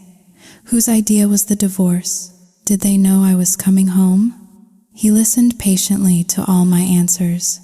When I was done, he was silent for a long time. Then he spoke, his voice filled with a quiet strength that anchored my spinning world. "If you can't live there, then you come home. This is your home. We will take care of you." Hearing those words, I started crying all over again. My parents. They had worked so hard to raise me, to give me an education, and before I had a chance to repay them for anything, I had gotten married and gone off to serve another family. I only came home for holidays, and even then, they never let me lift a finger, always cooking my favorite foods. And now, my marriage had failed, and here they were, opening their arms to me without a single word of blame, ready to shelter me from the storm. In that moment, I realized the only people in this world we are truly indebted to are our parents. Everyone else's love is conditional. Only theirs is absolute. I ran to my dad and threw my arms around him. "Daddy." He stroked my hair, just like he did when I was a little girl. "What are you crying for? That man isn't worth your tears. I thought he was a decent boy." But it turns out he's just as bad as the rest of them. You don't need to feel sorry for leaving. You did the right thing. The next morning, I was sweeping the front yard when my aunt, my dad's older sister, and her son walked by on their way to the market. Joy, is that you? When did you get home? Hi, Auntie. Hi, cousin. I just got in last night. I was planning on coming over later to pay my respects to Grandpa and Grandma. Are you both here? How long are you staying? Just me, I said, trying to sound casual. I just have the weekend off. I have to go back late Sunday night. My aunt stared at me, her eyes narrowing. She walked closer. What's wrong? Why are you here by yourself? Where's Michael? You two always come home together. Just then, my dad came around the side of the house, carrying a fishing rod and a bucket of fish. He answered for me. They got a divorce. Joy, take these big ones inside and clean them for your aunt. You know how much she loves fried fish. My aunt waved her hand dismissively. No, let Joy eat them. What did you just say? Who got a divorce? Joy and Michael. Come inside. I'll tell you the whole story. My aunt was my dad's oldest sister, and she had always doted on me. She had 4 sons of her own, so I was the daughter she never had. Every summer, I would spend weeks at her house. She loved me like I was her own child. But she was also very traditional, very old-fashioned. As my dad told her the story, I could see her face hardening, her expression turning grim. So what? My cousin said, after my dad had finished. I mean, yeah, Michael was wrong, but she's got some fault in this too. They've been married for 5 or 6 years, and she hasn't given him a single kid. What did she expect? And who knows if she was even a good daughter-in-law? You shut your mouth, my aunt snapped at her son. I'm just analyzing the situation, Mom. Any guy would want kids, especially an only son, and they've been married for years. He turned to me. I heard you were talking about IVF. Why didn't you do it sooner? We didn't have enough money, I said quietly, and his family was against it. They were afraid it would fail, and we'd be in debt. Before we could figure it out, this happened. So who wanted the divorce? My aunt asked, her eyes boring into me. You or him? At first, it was me, I explained. He begged me to stay, to accept the boy. I told him I would, but only if his sister moved out, or if we got our own place. She's a very difficult person to live with. The pressure. I didn't want to come home from work most days, just to avoid her. And he chose his sister? He and his whole family. They said family is blood. I'm just a stranger. And then, I overheard him talking to the boy's mother. He told her he regretted breaking up with her. He told her he wanted to divorce me so he could marry her. The bastard, my aunt hissed. You're making it sound so simple, my cousin said, shaking his head. Marriage isn't a piece of clothing you can just throw away when you're tired of it. There's honor, reputation, what the neighbors will say. Did you not hear what she just said? My dad cut in, his voice dangerously low. Her mother-in-law was cruel, her sister-in-law was a monster, and her husband cheated on her. What reason is there to stay? I don't give a damn about honor. If my daughter is not happy, then she leaves. So you approve of this? My aunt asked, her voice sharp. Yes, my dad said, looking her straight in the eye. My daughter has suffered enough. I hope you can understand that. As he spoke, his eyes welled up with tears. My strong, stoic father. In our family, no woman had ever gotten a divorce. The prevailing attitude was that a woman follows her husband, for better or for worse. To see my father defy that tradition, to cast aside his own pride and the judgment of others, all to protect me. I loved him so much in that moment, and I was so ashamed that all I had ever brought him was worry. Seeing my dad's resolve, my aunt didn't say any more. She just asked me what my plans were. I told her I was going to move back home, find a job here, and take care of my parents. "That's a good plan," she said. "I heard the state is building a new school nearby. You should apply for a job there." She told me about all the new development in the area, a new highway, a bank, even a supermarket. Because of all that, land prices are skyrocketing. That empty plot of land your parents own, it must be worth millions now. My cousin nodded eagerly. "The price is going up every day, Uncle. Your land is in the best spot, right next to the new school and the bank. You could open a cafeteria for the students and make a killing." After they left, my dad told me that he and my mom had been planning to sell a piece of that land to pay for my IVF treatment. They just hadn't had a chance to tell me yet. They didn't blame me for anything. They just told me to be strong, to ignore the gossip, and to remember that my happiness was the most important thing to them. No matter how far you go, no matter how lost you get, home is always the place you can return to. On Monday morning, I got up early, drove back to the city, and handed in my resignation. My principal was sad to see me go. She said the parents loved me, that I was a wonderful teacher, and even offered me a raise to stay. But my mind was made up. I was going home. I knew it would be hard on Vanessa. She had just gone through the abortion and needed rest. But now she would have to handle our class of 20+ toddlers on her own. She just smiled sadly. "If I don't work, we don't eat," she said with a shrug. "I'll be fine." I knew she wouldn't be, but there was nothing I could do. I stayed for my final month, as my contract required. I rented a small room next to Vanessa's apartment to stay in during the week. In the evenings, I would go over to her place, cook dinner for her and her family, and help her with the kids. In all that time, Michael never called. Not once. He never sent a single text. I figured he was too busy with his new life, his son, his old flame, and that was fine. The less contact we had, the easier it would be to forget. One rainy afternoon, I was lying in my small, lonely room, scrolling aimlessly through Facebook.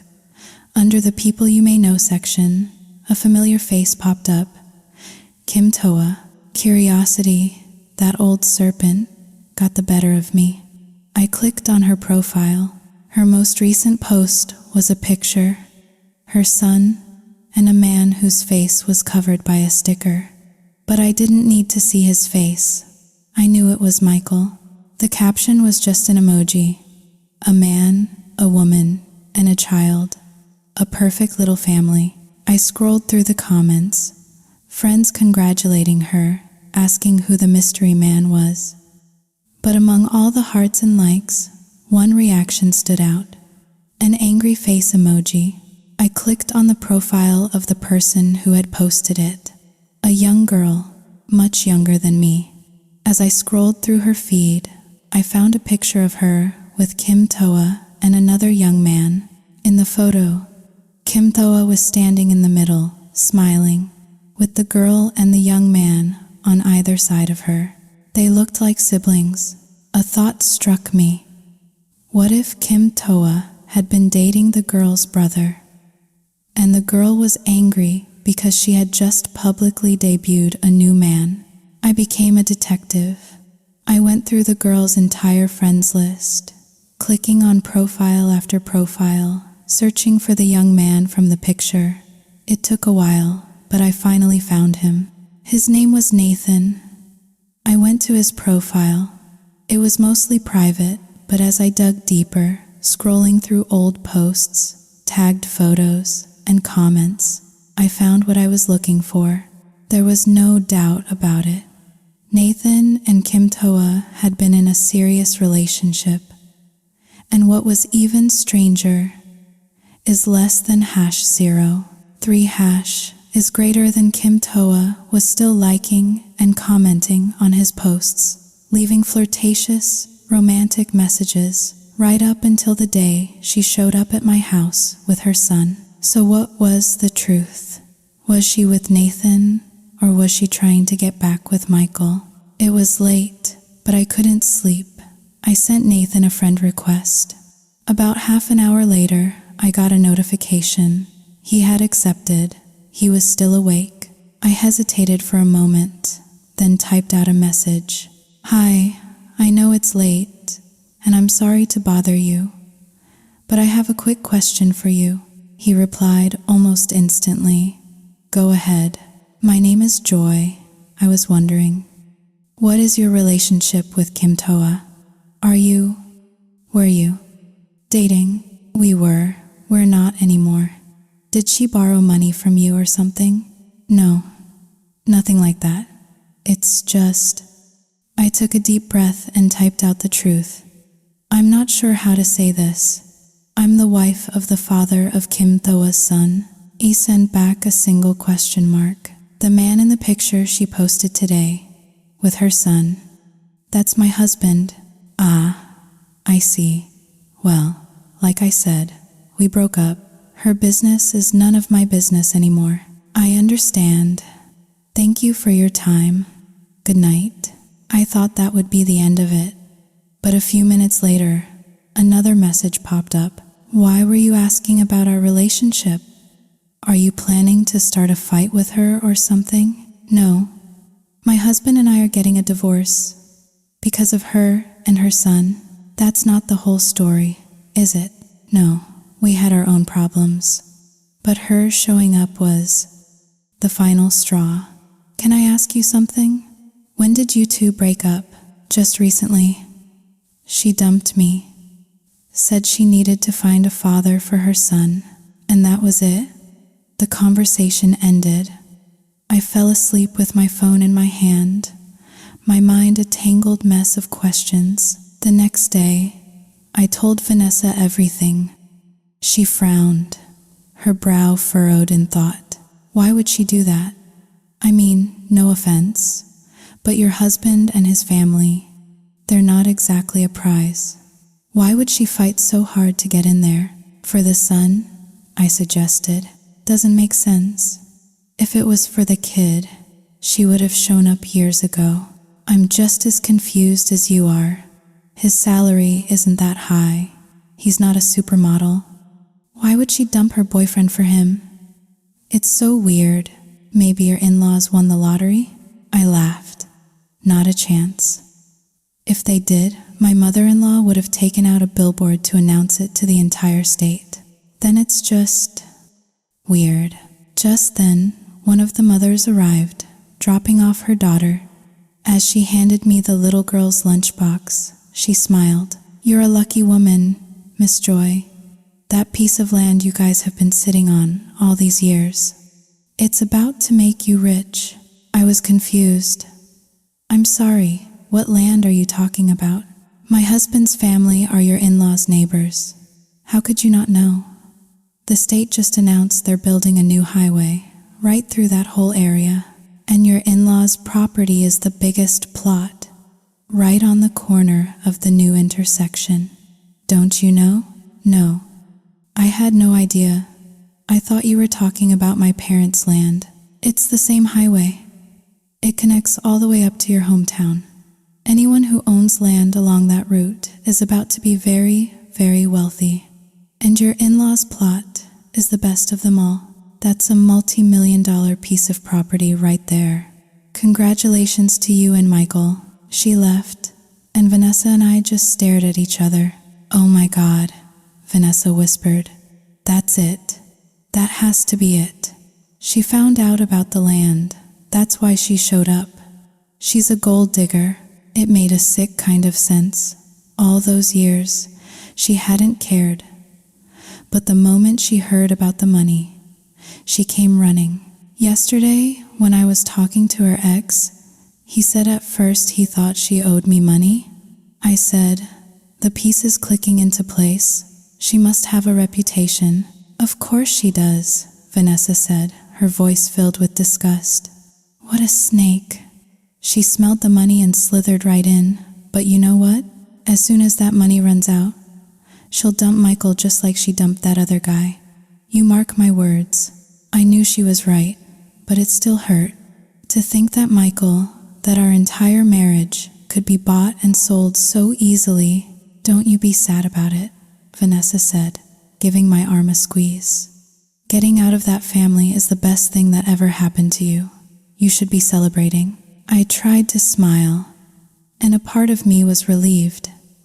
But another part, a small, foolish part, was still mourning the man I thought I had married, the man who had promised to love and protect me, and who had, in the end, just sold me out. Life moved on.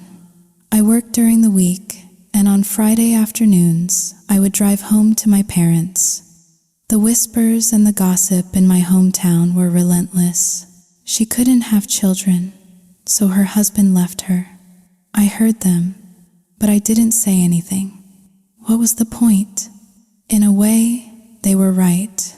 It was because I couldn't have children that our marriage fell apart. But it was also because of Kim Toa that I finally saw the truth about the man I had married. Maybe he had changed over the years, or maybe he had been that person all along, and I had just been too blind to see it. One afternoon, I got a call from the local courthouse. They were calling to schedule our divorce hearing. They asked if we wanted to reconsider. I said no.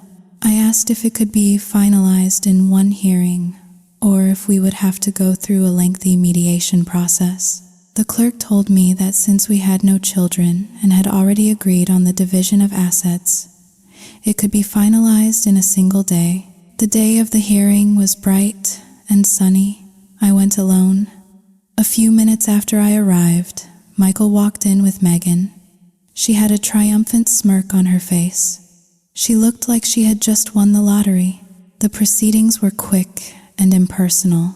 No children, no shared assets, except for the $50,000, which Michael had already agreed to give to me. We both agreed to the divorce. The judge granted it. He said the final decree would be mailed to us in a week, and that was it. We walked out of the courtroom as strangers. All those years, all those memories, all those tears, erased with the stroke of a pen. It felt surreal, like a dream. I stayed on at the daycare for a little over a month until they could find a replacement. On my last day, I took all the other teachers out for a farewell dinner at a small, inexpensive restaurant nearby. They were all sad to see me go. They were good people, kind people. They knew about my struggles with infertility and had always been supportive. They didn't know about the divorce. They thought I was just taking some time off to focus on my health, to try to have a baby. I didn't correct them. There was no pride in a failed marriage. We were eating hot pot and drinking sodas, laughing and talking, when one of the teachers spoke up. You know, Joy, it's the strangest thing. Last Sunday, I took my son to the mall, and I could have sworn I saw your husband, Michael, but he was with another woman and a little boy, maybe 4 or 5 years old. I looked again, and they were gone. I'm sure it was just someone who looked like him.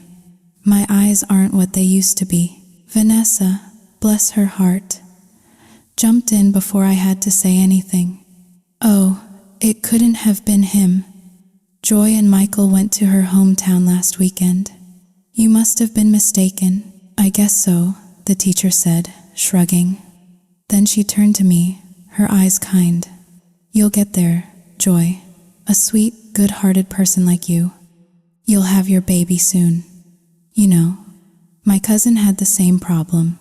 They finally sold a piece of land their parents gave them and went for IVF. It worked on the first try. Twins. They're so happy now. I'm telling you, a marriage without children, it's just sad. Children are the glue that holds a family together. When you're fighting, you just look at your kids and you remember what's important. Yes, another teacher chimed in. Keep trying. We're all rooting for you. They all raised their glasses of soda. To Joy, may you soon be blessed with a beautiful baby. I didn't know whether to laugh or cry. Back at my parents' house, life settled into a new, quiet rhythm. In the mornings, I would work in my mom's vegetable garden. My dad cleared a small patch of land for me and told me to plant some flowers to bring some color back into my life. I went to the local nursery and bought all kinds of seeds, marigolds, zinnias, cosmos, easy things that didn't need much fuss to grow. Soon, the small patch of brown earth was covered in a carpet of green shoots. Watching them grow, seeing the results of my own care and effort was a small, quiet joy. One evening, as we were sitting around the dinner table, my dad told me that construction had started on the new school. You should go back to school yourself, he said. Get another degree, a teaching certificate. It would be a more stable career than preschool. My mom agreed. He's right. More education is never a bad thing. We'll see, I said. I just want to stay here with you guys for a while. We're not going anywhere, my dad said with a smile. Go to school. When you're done, that piece of land will still be here. You can do whatever you want with it, I was thinking. A stationery shop would do well, right next to a school. We're too old to run a business, my mom added. But we can help you get started. You could always lease it out, I suggested. No, my dad said firmly. We're saving it for you. We don't need the money. We just want you to be happy. In the 2 months since I'd left Michael, I had gained 5 pounds. The color had returned to my cheeks. Without the constant stress, the daily barrage of insults, I was starting to feel like myself again. My parents said I finally looked healthy, that the dark circles under my eyes were gone. One weekend, my mom asked me to go with her to a wedding banquet. My dad had something else to do. After the banquet, we had to go to the land plot. The owner of the adjacent property was selling, and the new and old owners needed to be there with the neighbors to confirm the boundary lines, to avoid any disputes later. When we got there, a group of people from the land office were already waiting. As I was looking around, I saw a familiar face. To be sure, I pulled out my phone and looked at the picture on the screen. It was him, Nathan, Kim Toa's ex-boyfriend. I walked over to him. Are you? Nathan? He looked up, surprised. Yes. Do I know you? I pulled down my mask. He recognized me instantly. You're Joy. Yes. What are you doing here? I have some business to take care of. What about you? My family lives nearby. I'm just here with my mom. My mom walked over. A friend of yours, Joy? Sort of, I said. Mom, this is my friend, Nathan. Nathan, this is my mother. He politely greeted my mom. She smiled. That's a beautiful name, Nathan. It has a nice ring to it. I was gonna name Joy Nathan if she'd been a boy. Thank you, ma'am, he said with a shy smile. It turned out Nathan was the new owner of the land next to ours. Or rather, his parents were transferring the deed to his name. After all the official business was done, just as my mom and I were about to leave, Nathan walked over to me. Can I talk to you for a minute? Sure, I said, but I have to take my mom home first. Can you meet me at that coffee shop down the road? I'll be there in a few minutes. I'll wait for you, he said. On the way home, my mom was full of questions. Is he a classmate of yours? No, Mom. He's the ex-boyfriend of the mother of Michael's son. My mom's eyes widened. Her ex-boyfriend? What does he have to do with you? Are you planning something, Joy? No, of course not. I don't care about them anymore. Nathan and I are just Facebook friends. We've chatted a few times, that's all. I changed the subject. That piece of land he's buying, it looks even bigger than ours, doesn't it? It is bigger, but ours is on the corner, so it's more valuable. Why do you ask? I heard the new highway goes all the way up to my old in-laws' place. They have a plot of land there too. It must be worth a lot of money. That must be why. She dumped Nathan and came back for Michael. She was after the money. Is that so? The scheming little witch. After I dropped my mom off, I drove to the coffee shop. Nathan was already there, a half-empty cup of black coffee in front of him. He ordered me a fresh coconut water. You didn't ask why I wanted to talk to you, he said, after the waiter had left. I smiled. What is there to talk about besides them? He and I are divorced, and from what my friends up there tell me, she's living in his house now. They seem very happy together. In this story, you and I are the losers. Nathan took a sip of his coffee. Not necessarily. People who betray others, they always get what they deserve in the end. You say that like you're still in love with her, I said gently. Can I ask you something personal? Why did you two break up? I looked at your Facebook page.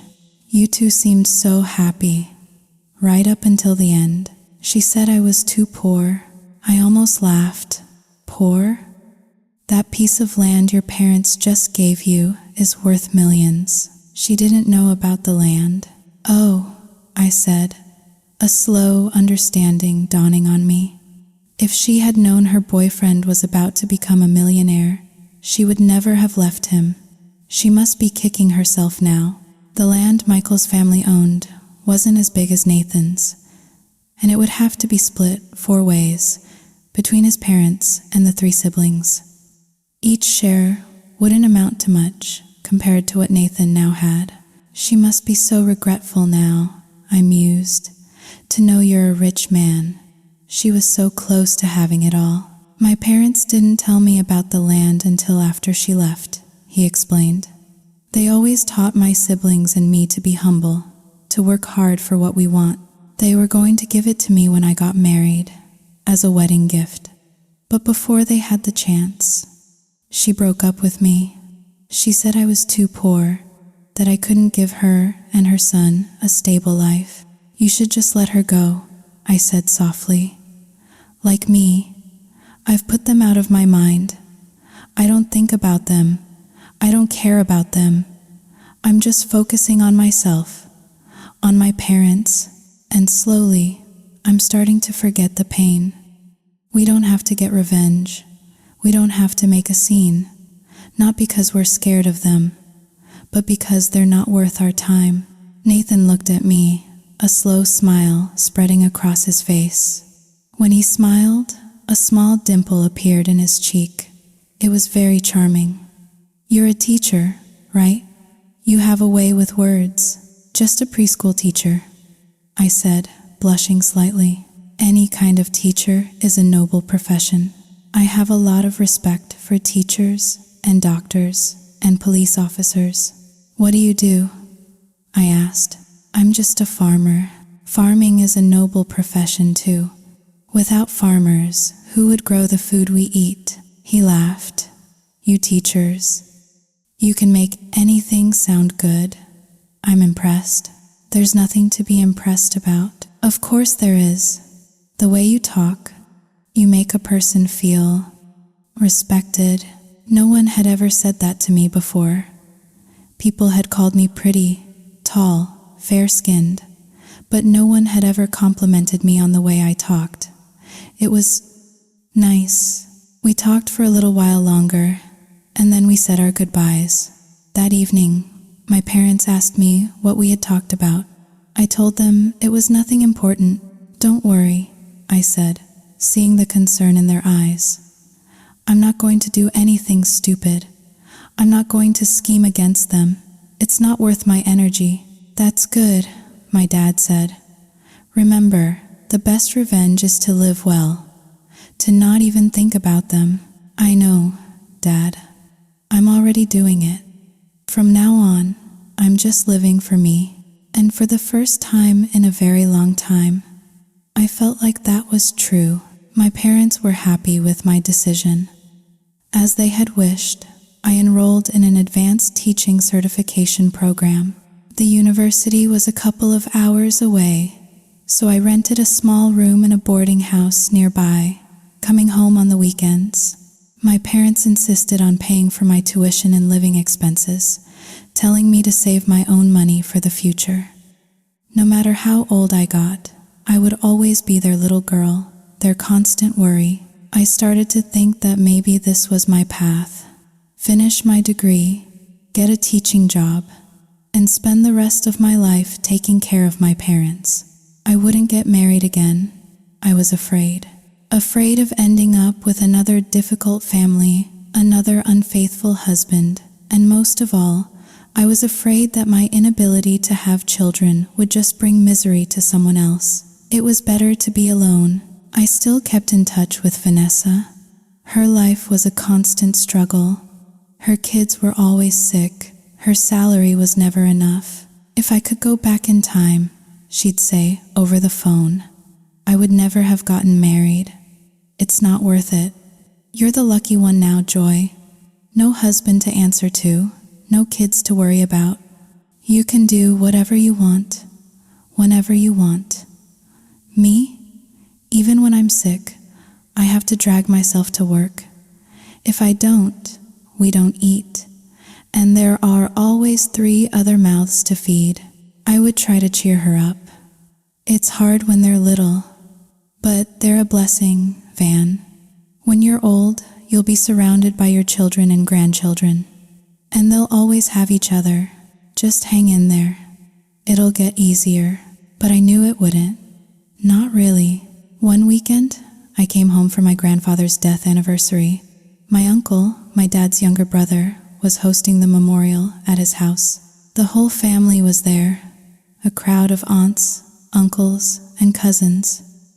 I brought a large, beautifully wrapped basket of fruit as an offering. After paying my respects at the family altar, I went to the kitchen to help with the cooking. In our family, we didn't cater. Everyone pitched in, each person making their specialty. It was a loud, chaotic, and joyful affair. Everyone knew about my divorce, and they were all so kind, so supportive. After the rain, the sun always shines, one of my aunts said, giving me a warm hug. When it was time to eat, I was helping to bring the food out to the tables set up in the backyard. And that's when I saw him, Nathan. He was sitting at one of the tables, chatting with my uncle. He looked up and saw me, and his face broke into a wide, surprised grin. You know my uncle? I asked, setting a platter of roasted chicken down on the table. This is your uncle's house?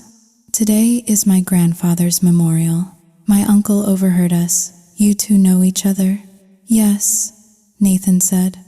But I didn't know Joy was your niece. My niece, indeed, my uncle said, clapping Nathan on the shoulder. Isn't she beautiful? He grinned at me, a mischievous twinkle in his eye. Don't be shy, he said, pulling out the chair next to Nathan. Sit down. Keep our guest company. I was flustered, but I couldn't refuse. I sat down, my cheeks burning. As the host, it was my duty to make sure all the guests were well fed. I went around the table, putting a little of each dish onto everyone's plate. When I got to Nathan, I did the same. Thank you, teacher, he said with a smile. I hear you're back in school. How did you know? You posted a picture on Facebook. That's the University for Advanced Teacher Training, right? Did you? Like my picture? No. I hearted it. I couldn't help but laugh. You're quite the smooth talker. Here, try the shrimp, I said, changing the subject. They're very sweet. I put a few large, grilled shrimp on his plate, then turned to serve the person next to me. When I turned back, my own plate was filled with perfectly peeled shrimp. I looked at Nathan. He just smiled. Go ahead, eat. I don't like shrimp. Oh, I'm sorry. I didn't know. Would you like some of the pork instead? I'm fine. You eat. When you're done, I'll peel some more for you. It was such a small gesture, but in that moment, it felt monumental. In all the years I had been with Michael, he had never once peeled a shrimp for me. In fact, at his family's house, it was my job to peel the shrimp for everyone else. His mother had always said that was the way it was done in their family, that she had done it for years, and now it was my turn. And Michael had just sat there and let me. He had taken it for granted. To have Nathan, a near stranger, do this for me, so simply, so naturally. I was so touched I couldn't speak. What's wrong? He asked, seeing my expression. Do you not like shrimp either? No, I love it. It's just, then eat. It'll get cold. He didn't say any more. He just sat there and peeled the rest of the shrimp for me, until my plate was piled high. A little while later, my uncle came by, a bottle of beer in his hand. He was a little drunk, his voice a little louder than usual. Here's to you, Nathan, my boy, he said, clinking his bottle against Nathan's. You drink this, and I'll give you my niece's hand in marriage. I choked on my food. Uncle, what are you saying? What? He's a single man. You're a single woman. What's the problem? Right, Nathan? And let me tell you, Nathan is the son of my best friend. Ask your father. He'll tell you. Now drink up, boy. We'll make this happen. After my uncle had staggered off, I turned to Nathan, my face on fire. I'm so sorry. My uncle's drunk. Don't pay any attention to him. He's not that drunk, Nathan said, a small smile playing on his lips. Unless you don't like the idea of us being set up. That's not it. So you do like it? I was speechless. All the witty comebacks I might have had just flew out of my head. The next 2 days at home were a blur of family and food. On Monday morning, I drove back to the university. After my encounter with Nathan, I noticed that he hearted every single one of my Facebook posts. Vanessa noticed too.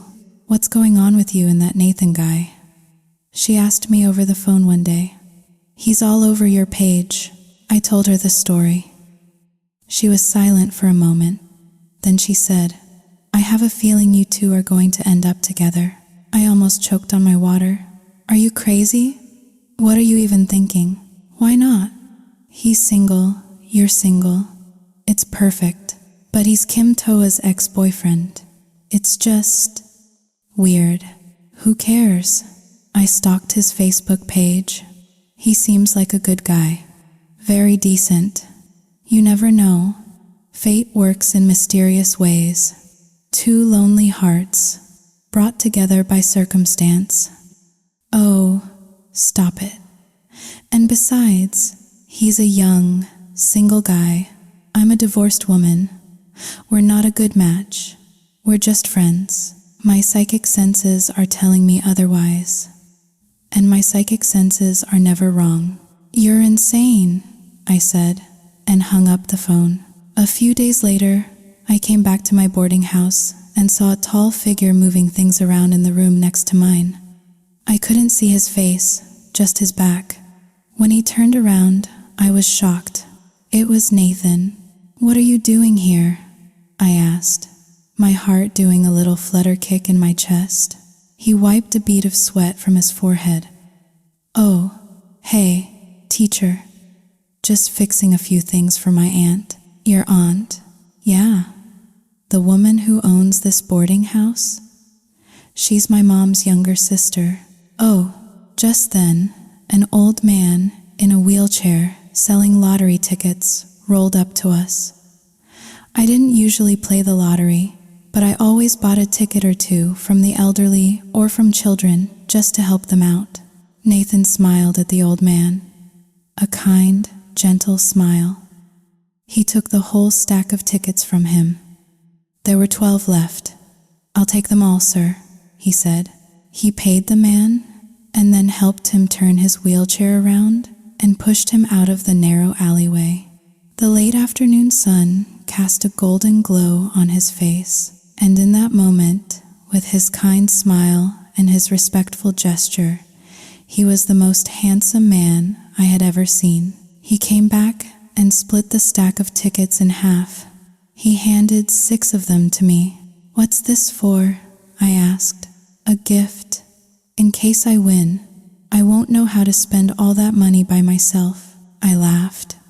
"You say that like it's easy to win. The odds are astronomical. You never know. Just take them.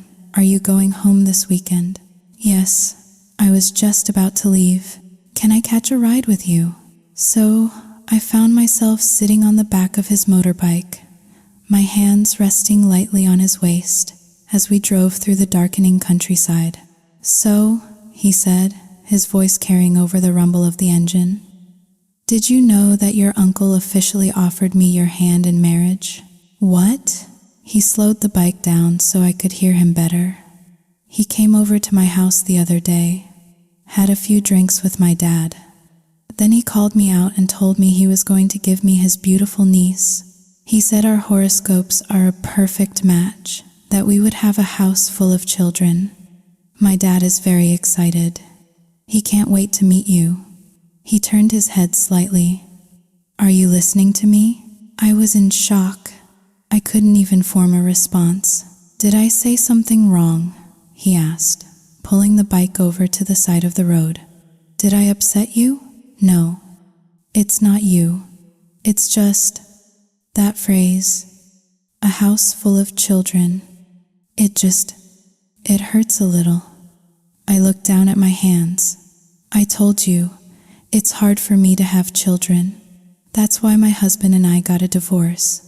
I thought of all the cruel names they had called me: poisonous tree, barren woman. The memories were a fresh stab of pain. You shouldn't be sad about that," he said, his voice soft. "There are lots of famous artists who have chosen not to have children. They chose not to.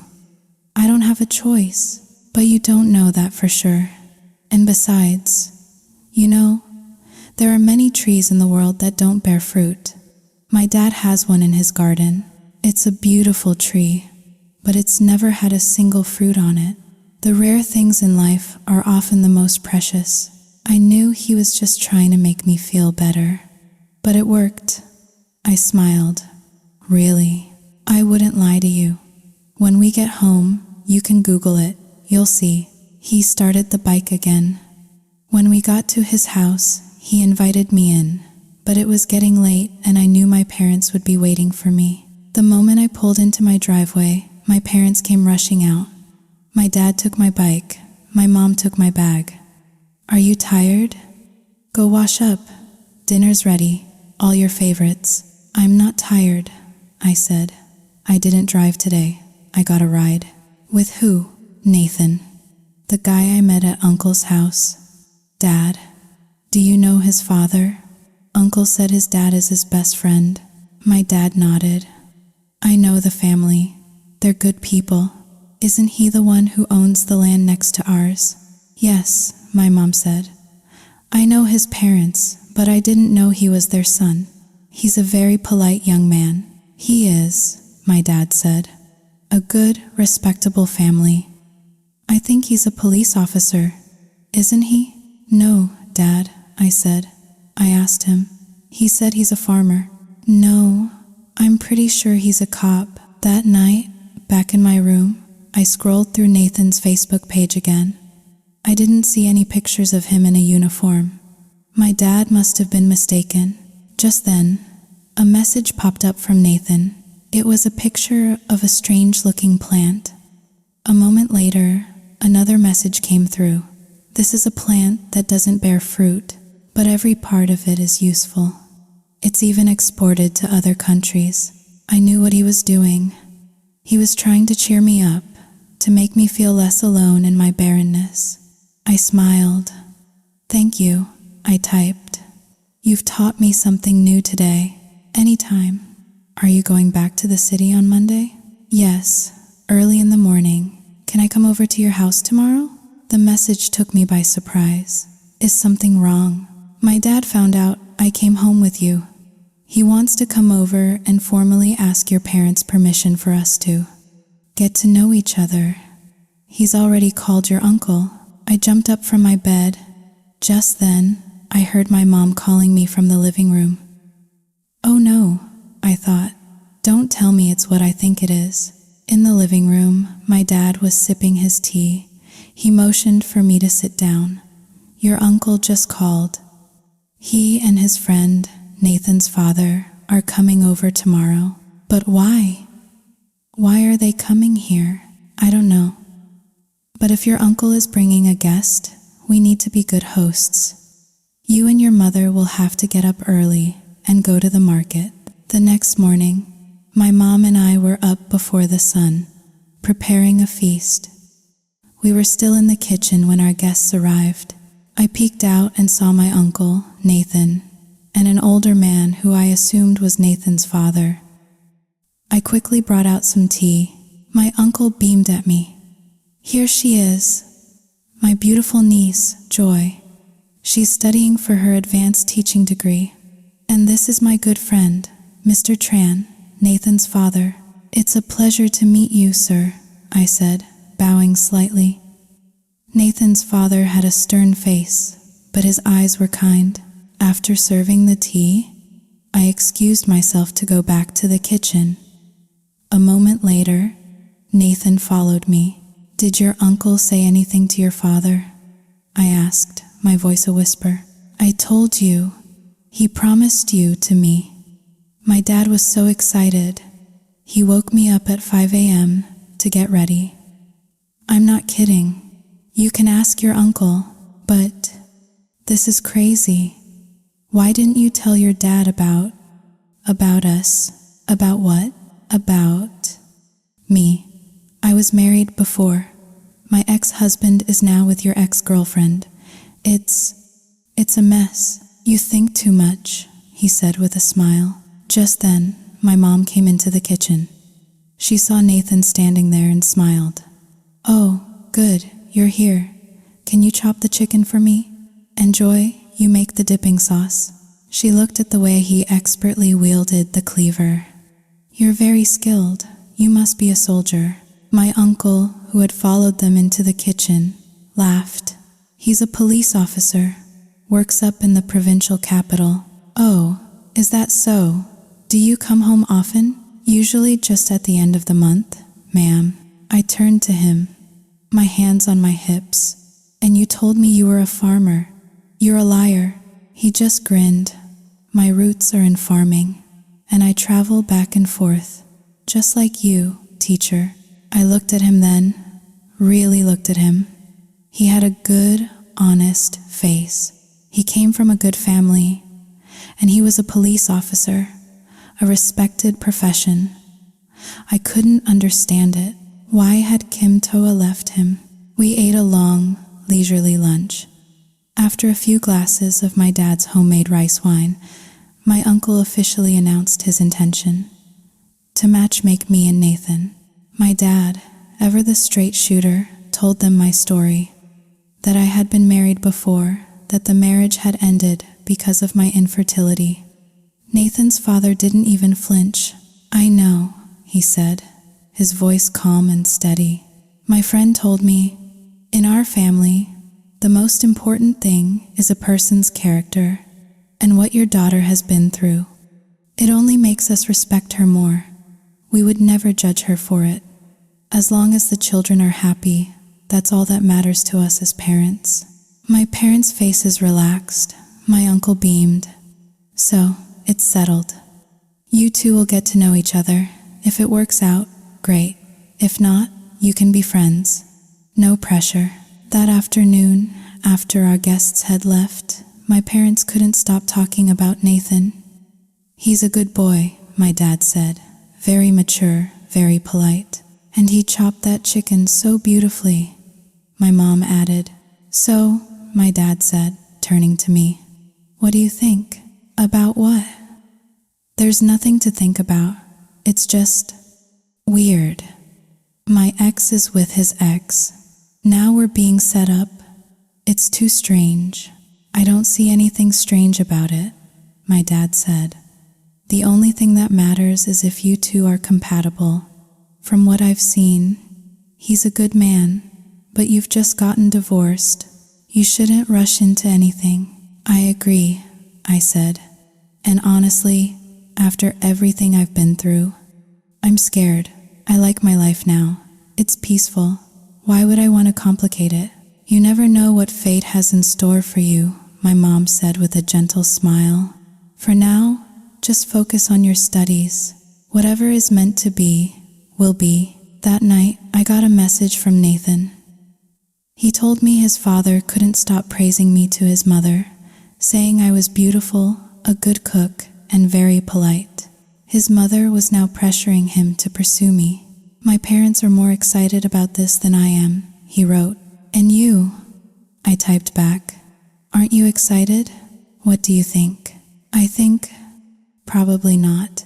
I'm dying of excitement, he wrote, followed by a crying emoji. I couldn't help but laugh. We texted back and forth for hours, about everything and nothing, until I fell asleep with a smile on my face. The next Sunday, I was having lunch with my parents when Nathan showed up, unannounced. He was grinning from ear to ear. My aunt just called me, he said, his voice breathless with excitement. The old man who sold us the lottery tickets. He went back to the boarding house looking for us. One of our tickets, it won the grand prize. I just stared at him, my fork hovering halfway to my mouth. What? Won what?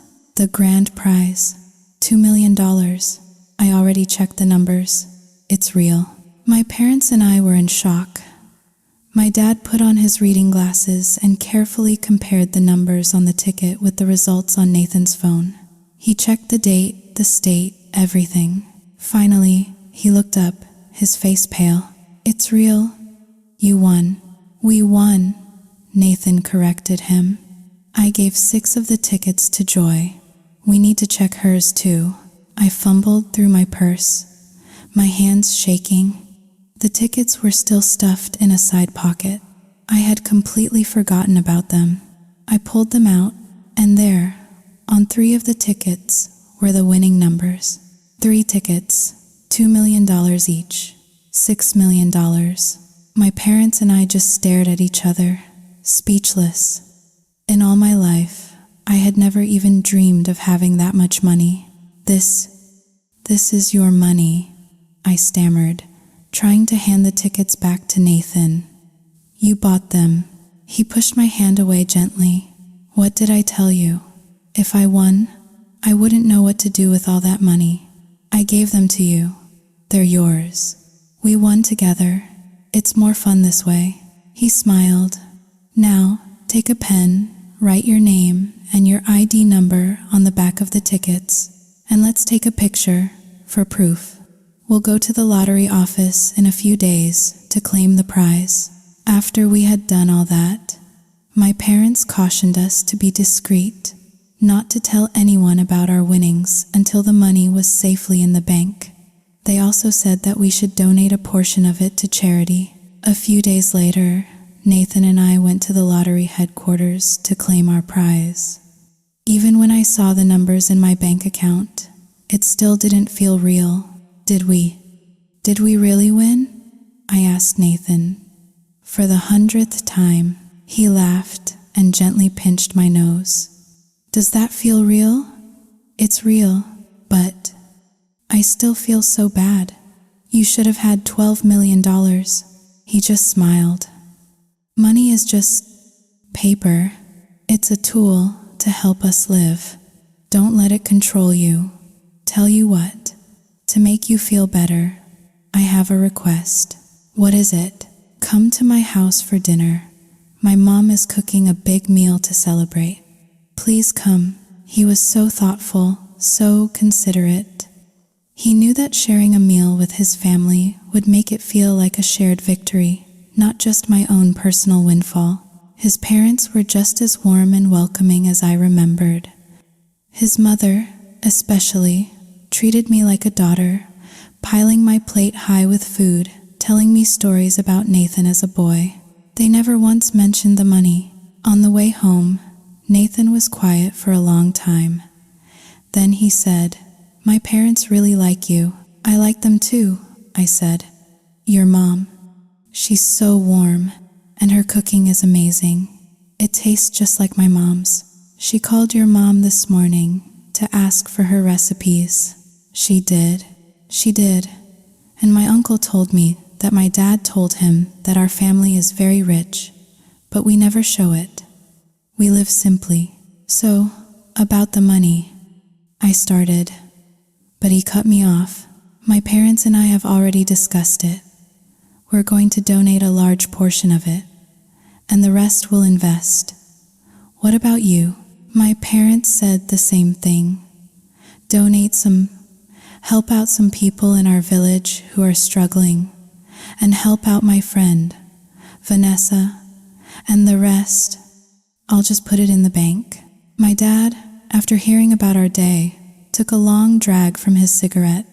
"You know," he said, blowing out a cloud of smoke, after seeing how that Nathan boy handled this whole lottery situation, "I think he's a good man to just give away millions of dollars without a second thought. That says a lot about his character." My mom agreed. "He's a good boy, and he comes from a good family. Time will tell, but I have a good feeling about this one." The news of my winnings spread like wildfire through our small town. Suddenly, people I hadn't seen in years were showing up at our door, claiming to be distant relatives, asking for money. It was overwhelming, but through it all, Nathan was a constant, steady presence. Our friendship deepened into something more. We talked on the phone every night, and he came home every weekend. One weekend, he drove up to my boarding house to pick me up. As we were walking out to his car, we saw her, Kim Toa. She was standing in the courtyard, a wide, predatory smile on her face. The moment she saw Nathan, she ran to him and threw her arms around his. "There you are. I've been waiting for you." Nathan stiffened. He pried her hands off his arm, his voice low and firm. "We broke up, Kim Thoa. Please don't touch me." She just laughed, undeterred. "Oh, come on. I was just mad at you that day. It was just a silly fight. We can make up now, can't we? I'm sorry. Let go of me. Don't be mad at me." Just then, Nathan's mother came out of the house. She greeted me with a warm smile. "Joy, you're here. I've got 2 big glasses of fresh orange juice in the fridge for you. Come in. Dinner will be ready soon." She took the bag of fruit I was carrying. "Oh, grapes, my favorite. You shouldn't have." Kim Toa cleared her throat loudly. Nathan's mother finally turned to her, her warm expression instantly turning to ice. "What is it, Miss Thoa? Do you have something to say?" "I already told you, ma'am," she said, her voice syrupy sweet. "Nathan and I just had a little spat. We're still in love. We're going to get married." Nathan's mother burst out laughing, a loud, incredulous laugh. "You? Marry my son? You've got to be kidding me. Weren't you the one who said he was a poor, pathetic loser with no future?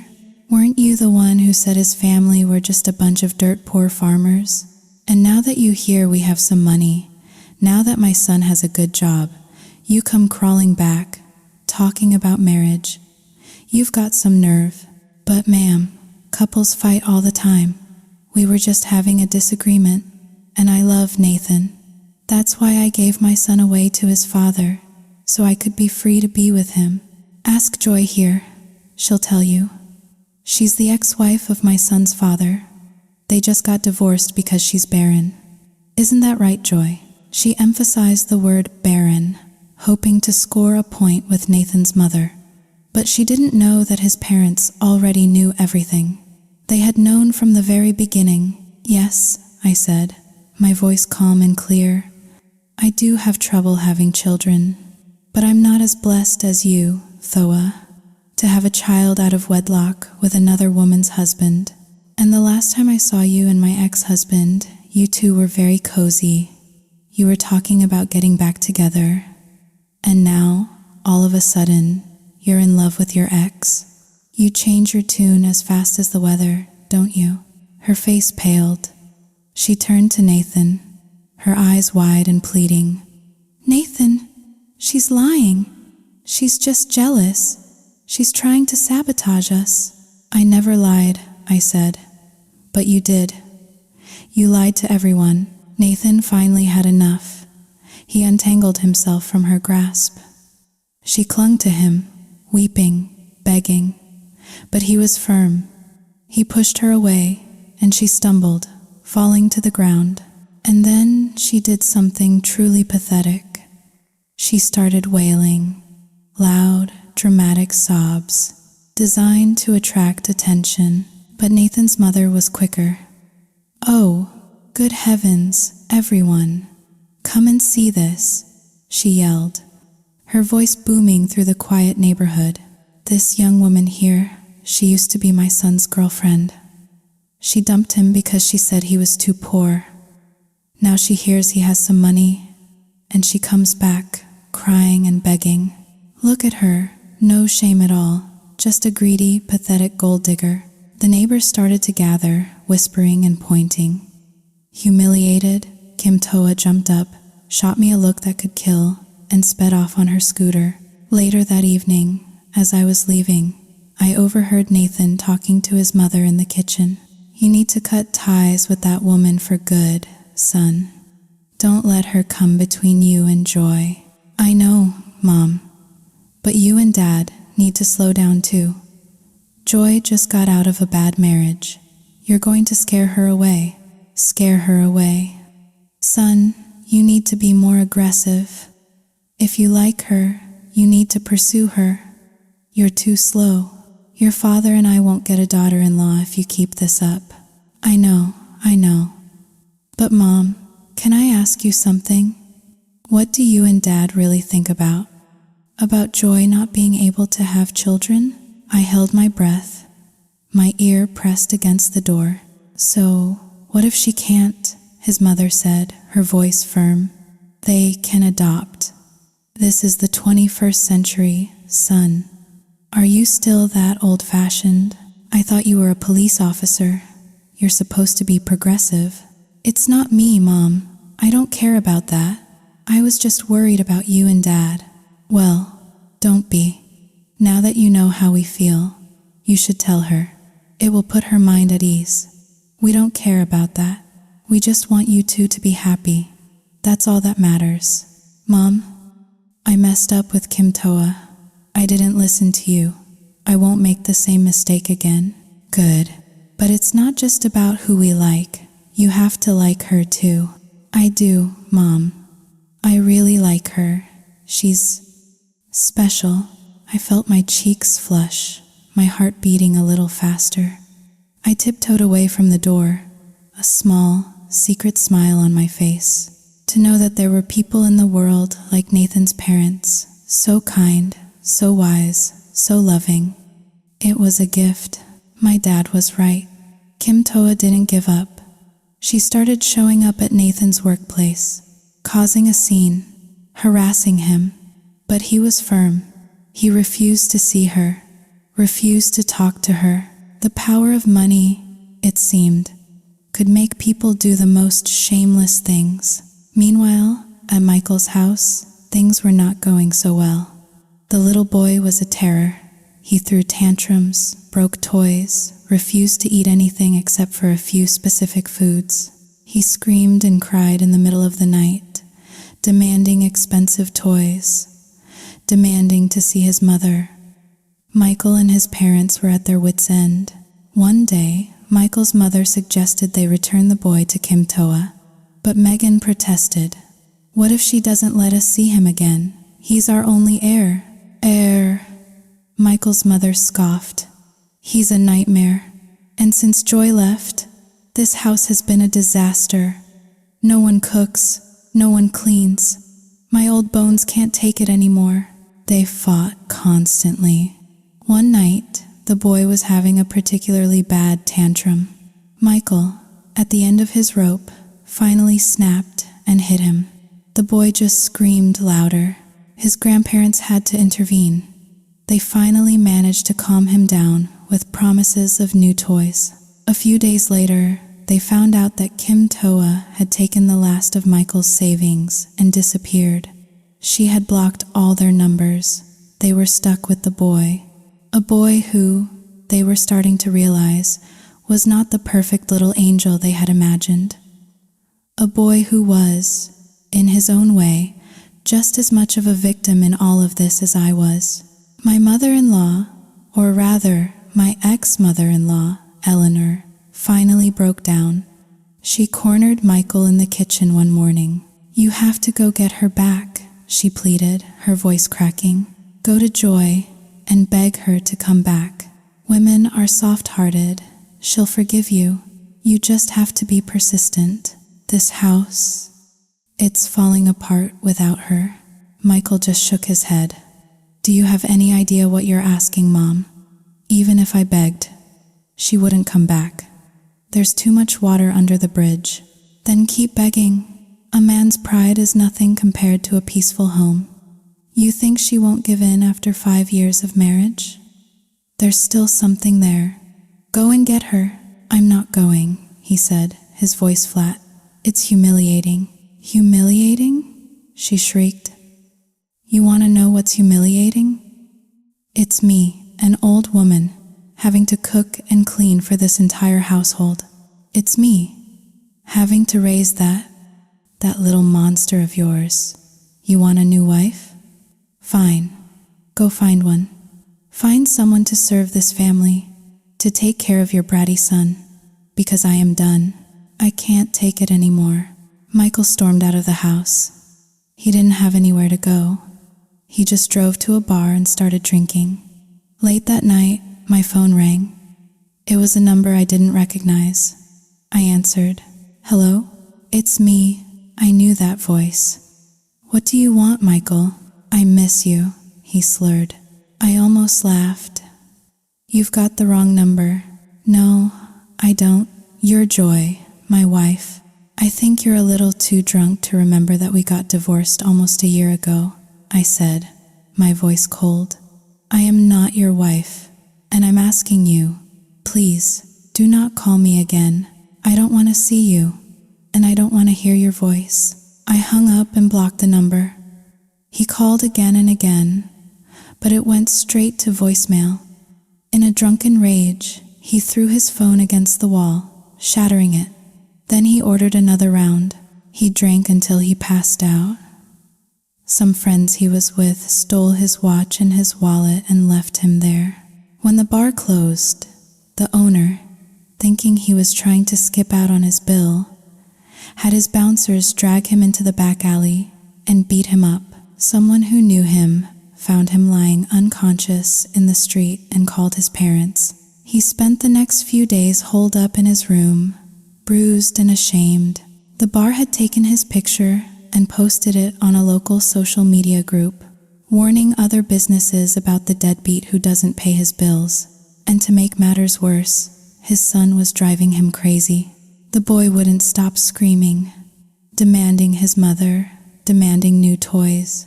Michael, his head pounding, finally tried to call Kim Toa from his mother's phone, but she had blocked their numbers too. He was trapped. One afternoon, the boy's screaming finally pushed Michael over the edge. He snapped. He ran out of his room and started hitting the boy, his eyes wild with rage. The boy, instead of being scared, just screamed louder. Michael's mother had to pull her grandson away, shielding him from her son's fury. But the boy was inconsolable. He started struggling, pushing his grandmother away, screaming that he wanted his mommy. He pushed her so hard that she lost her balance and fell to the floor. "Fine," she cried, her voice filled with pain and exhaustion. Go find your mother. I'm tired of you." The little boy, freed from her grasp, ran out the front door. At first, they thought he was just hiding in the yard, but when they couldn't find him, when their calls went unanswered, a cold, sickening panic set in. They ran out into the street, screaming his name, but he was gone. That evening, I had a date with Nathan. We were going out for dinner. I was in my small apartment, putting the finishing touches on my makeup when the door opened. It wasn't Nathan. It was Kim Thoa. I wasn't surprised or scared. I just calmly finished applying my lipstick and turned to face her. "Did you come all this way just to tell me to stay away from Nathan?" She pulled out a chair and sat down, uninvited. "You're more cunning than I thought," she said, her voice dripping with contempt. "You knew you were barren. You knew you couldn't give your husband a child.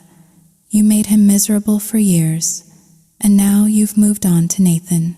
Do you have no self-respect? Are you so desperate for a man that you'll just latch on to anyone who shows you the slightest bit of attention?" I just smiled. "Are you talking about yourself? You know, it's funny. When I was with Michael, you came sniffing around, trying to steal him from me. I let you have him. Why didn't you keep him? Why are you here now? When did I try to steal him?" She shot back. "I came to give him his son, and then I went back to my own boyfriend. But you couldn't leave him alone, could you? You wormed your way into his life. You charmed his family. You think you're so special. You're nothing, just a barren woman. Useless. You're just a toy for men to play with." Her words were meant to hurt, and they did, but I didn't let her see it.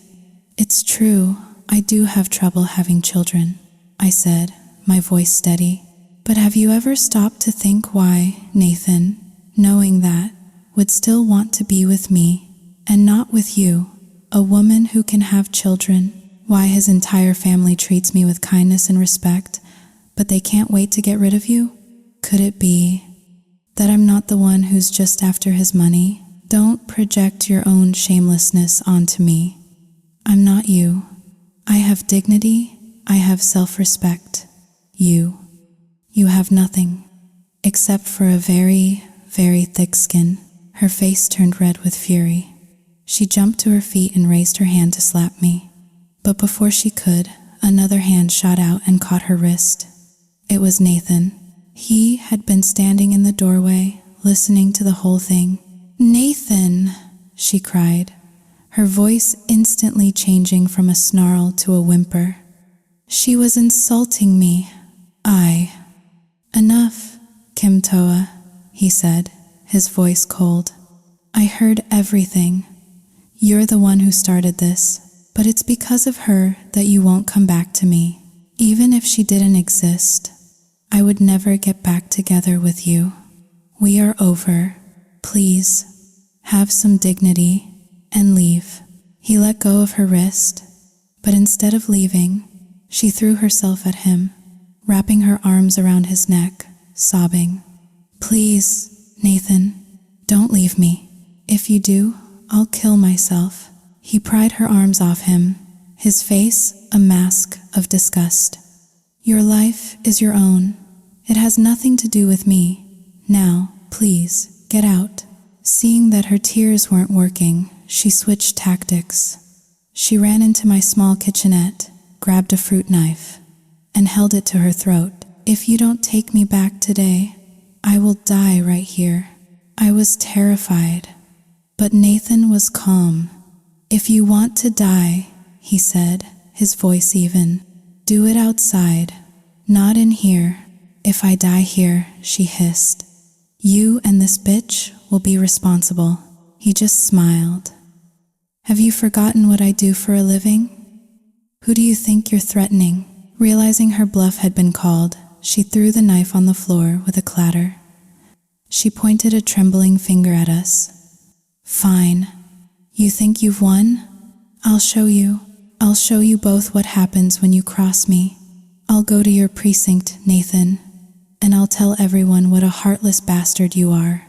How you abandoned your loving girlfriend for this slut. And you? She turned her venomous gaze on me. You think you're a teacher? What kind of teacher is a husband-stealing whore? I will make you both so famous, you won't be able to show your faces in public ever again. She stormed out, slamming the door behind her. Do you think she'll really do it? I asked, my voice trembling. Nathan just smiled. Let her try. Do you really think she can just walk into a provincial police station and start making a scene? They'll have her in cuffs before she can even open her mouth. Don't worry about it. He was right, of course. But her words had shaken me. We went out for dinner, but I couldn't eat. We came back to my apartment around 10 p.m. As we were getting out of the car, a figure emerged from the shadows. Joy. It was Michael. What are you doing here? I asked, my voice cold. I came to see you, he said, taking a step closer. Can we go inside and talk? Nathan stepped up beside me, a silent, protective presence. There's nothing to talk about, I said. Please leave. I don't want to see you. Joy, please, he begged, his voice cracking. I was wrong. I've been so wrong. I regret everything. These past few months, I've missed you so much. Please, just give me one more chance. Let me make it up to you. Let's start over. It was so absurd, I had to laugh. Start over? Are you insane? I would never, ever go back to you. Not if you were the last man on earth. His face fell. He looked at Nathan, his eyes filled with a drunken, jealous rage. It's because of him, isn't it? That's why you won't come back to me. It has nothing to do with him, I said. It has to do with you. I am disgusted by you. I am disgusted by your family. I would rather die than go back to that life. And in case you've forgotten, I'm barren, the useless woman who couldn't give you a child. Remember? I'm not good enough for you. Your mother and sister, they were wrong, he stammered. I was wrong. I'll apologize. I'll make them apologize. Please, Joy, just think of everything we had together. We had nothing, I said, my voice flat. Now, please, leave. But he wouldn't. He grabbed my arm, his grip surprisingly strong. Please, Joy, I don't need children anymore. I just need you. Let go of me, I said, trying to pull away. Let her go, Nathan said, his voice low and dangerous. Michael just laughed. This is none of your business. She's my wife. Ex-wife, Nathan corrected him. You have no right to touch her. Now, I'm asking you one last time. Let her go. Or what? What are you gonna do about it? What happened next was a blur. Michael lunged at me, trying to pull me into a forced embrace. Nathan pulled him off me. Michael swung a punch, catching Nathan on the side of the head. And then, in a swift, practiced movement, Nathan had Michael's arm twisted behind his back, his face pressed against the side of the car. Michael started screaming obscenities, and then I saw the glint of metal in the moonlight. Handcuffs. Nathan snapped them onto Michael's wrists. You're under arrest, he said, his voice calm and professional. For public disturbance, harassment, and assault. Michael stared at him, his mouth agape. You're a cop? He turned to me, his eyes wide with betrayal. You set me up. You knew he was a cop. You did this on purpose. You did this to yourself, I said. Nathan called the local police, and a few minutes later, a patrol car arrived. They took Michael away, still screaming that he was innocent. He spent the night in jail. The next morning, his mother and sister came down to the station to bail him out. But it wasn't that simple. Assaulting a police officer was a serious offense. They had to pay a hefty fine, and he was facing a court date. Nathan told them that if he ever came near me again, he would make sure Michael saw the inside of a prison cell. They scurried out of the police station like frightened rats. After that, Michael never bothered me again. My life, for the first time in a long time, was peaceful. I finished my degree, the new school in my hometown was completed, and I was hired as a full-time teacher.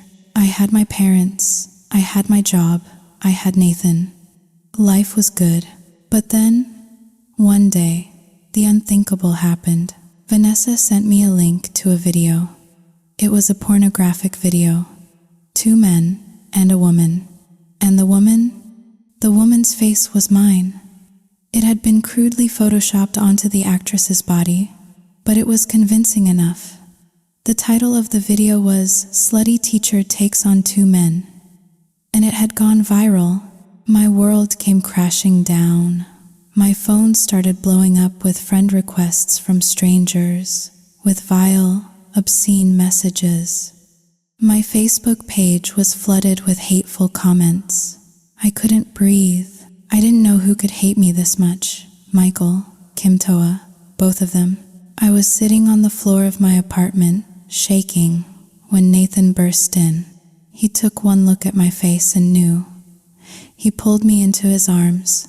"It's okay," he whispered, stroking my hair. "It's going to be okay. It's not me," I sobbed. "I swear, it's not me." "I know," he said. "Of course it's not you. I've already got my friend in the cybercrimes unit looking into it. We'll find who did this, I promise." He took my phone and deactivated my social media accounts. Just then, we heard a commotion outside. People were pointing at my door, whispering. Nathan went out to see what was going on. The entire courtyard was littered with flyers. My face, from the video, with the same vile caption, and underneath, a long, rambling paragraph about how I was a depraved, childless whore who had been thrown out by her husband, how I had probably had so many abortions that I had become infertile, how I was now just sleeping my way through the town to satisfy my insatiable lust. The neighbors started to gather, their faces a mixture of shock and disgust. "A teacher?" one of them said. "She should be fired. What kind of example is she setting for the children?" Nathan started picking up the flyers, but it was too late. The damage was done. He tried to explain that it was a fake, that I was being slandered, but they didn't want to listen. "No smoke without fire," one of them sneered. "I am a police officer," Nathan said, his voice booming with an authority that silenced them all. He pulled out his badge. "And I am telling you that this is a criminal act of defamation. Anyone who spreads these lies will be prosecuted to the full extent of the law." The crowd dispersed, grumbling. 2 days later, Nathan had an answer. It was Kim Toa. She had used a burner phone and a fake account to upload the video and spread the flyers. "So what happens now?" I asked. "We'll bring her in for questioning. But whether or not she goes to jail, that's up to you." He explained that unless I could prove that her actions had caused me severe emotional distress or had led to some kind of physical harm, the most she would get was a fine and a warning. I wanted her to pay. I wanted her to suffer the way I had suffered. I was on my way to the police station with Nathan to file a formal complaint when she found us. She threw herself at my feet, weeping, begging. "Please," she sobbed, "don't send me to jail. My son, he was in an accident. A car hit him. He's in the hospital. He's okay, but he's terrified. And Michael's family, they gave him back to me. They don't want him anymore. If I go to jail, who will take care of him?" She showed us pictures of her son in a hospital bed, his leg in a cast. "Why did they give him back?" I asked. "They wanted a grandson so badly. He's a difficult child," she admitted. "He has ADHD. He's hyperactive. He doesn't listen. They couldn't handle him.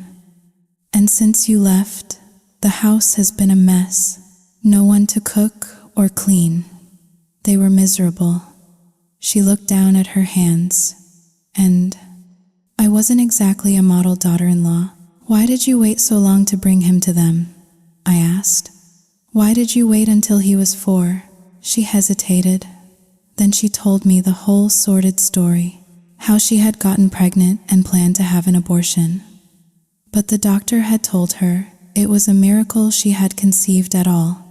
After so many previous abortions, how she had tried to trap a rich man with the pregnancy, but he had turned out to be sterile. How she had then met Nathan and lied to him, playing the victim, the poor, abandoned single mother. Nathan just shook his head, a look of pity and disgust on his face. She begged us to have mercy on her for the sake of her son. Nathan said that she would still have to come to the station to admit what she had done, to clear my name, but he promised her she wouldn't go to jail. In the end, that's what happened. She was given a suspended sentence and probation. She thanked us, a broken, humbled woman. If I had just stayed with you, she said to Nathan, a sad smile on her face, maybe I could have been happy, but I was greedy. I chose money over love, and now I have neither. She walked away, and we never saw her again. Life, finally, returned to normal. With my name cleared, I started my new job. My parents helped me build a small house on our land, with a shop in the front where I sold stationery and school supplies. Nathan and I grew closer. We fell in love, and one beautiful spring day, we got married. My in-laws were wonderful. They loved me like a daughter. They never once mentioned my past, my infertility. On our wedding day, they gave us the deed to the land next to mine, the land that had started this whole crazy story, and they made sure my name was on it too. I knew I was lucky. I had a loving husband, 2 sets of wonderful parents, a job I enjoyed. I was happy, but there was still a small, quiet ache in my heart, the ache of an empty womb. I saw the way Nathan looked at the neighborhood children, the longing in his eyes. One day, I told him I wanted to go back to the doctor to try again. Maybe we can do IVF, I said. I want to have your baby. He just held me. Whatever you want, my love. Whatever makes you happy. So we went. I lay on the examination table, my heart pounding with a familiar mixture of hope and dread. The doctor was quiet as she moved the ultrasound wand over my belly, her brow furrowed. Is something wrong? I asked, my voice trembling. She looked at me, a strange expression on her face. How long has it been since your last period? I don't know. A couple of months. But my cycle has always been irregular. Mrs. Tran, she said, a slow smile spreading across her face. You're pregnant. About 8 weeks along, and there's a heartbeat. The world stopped.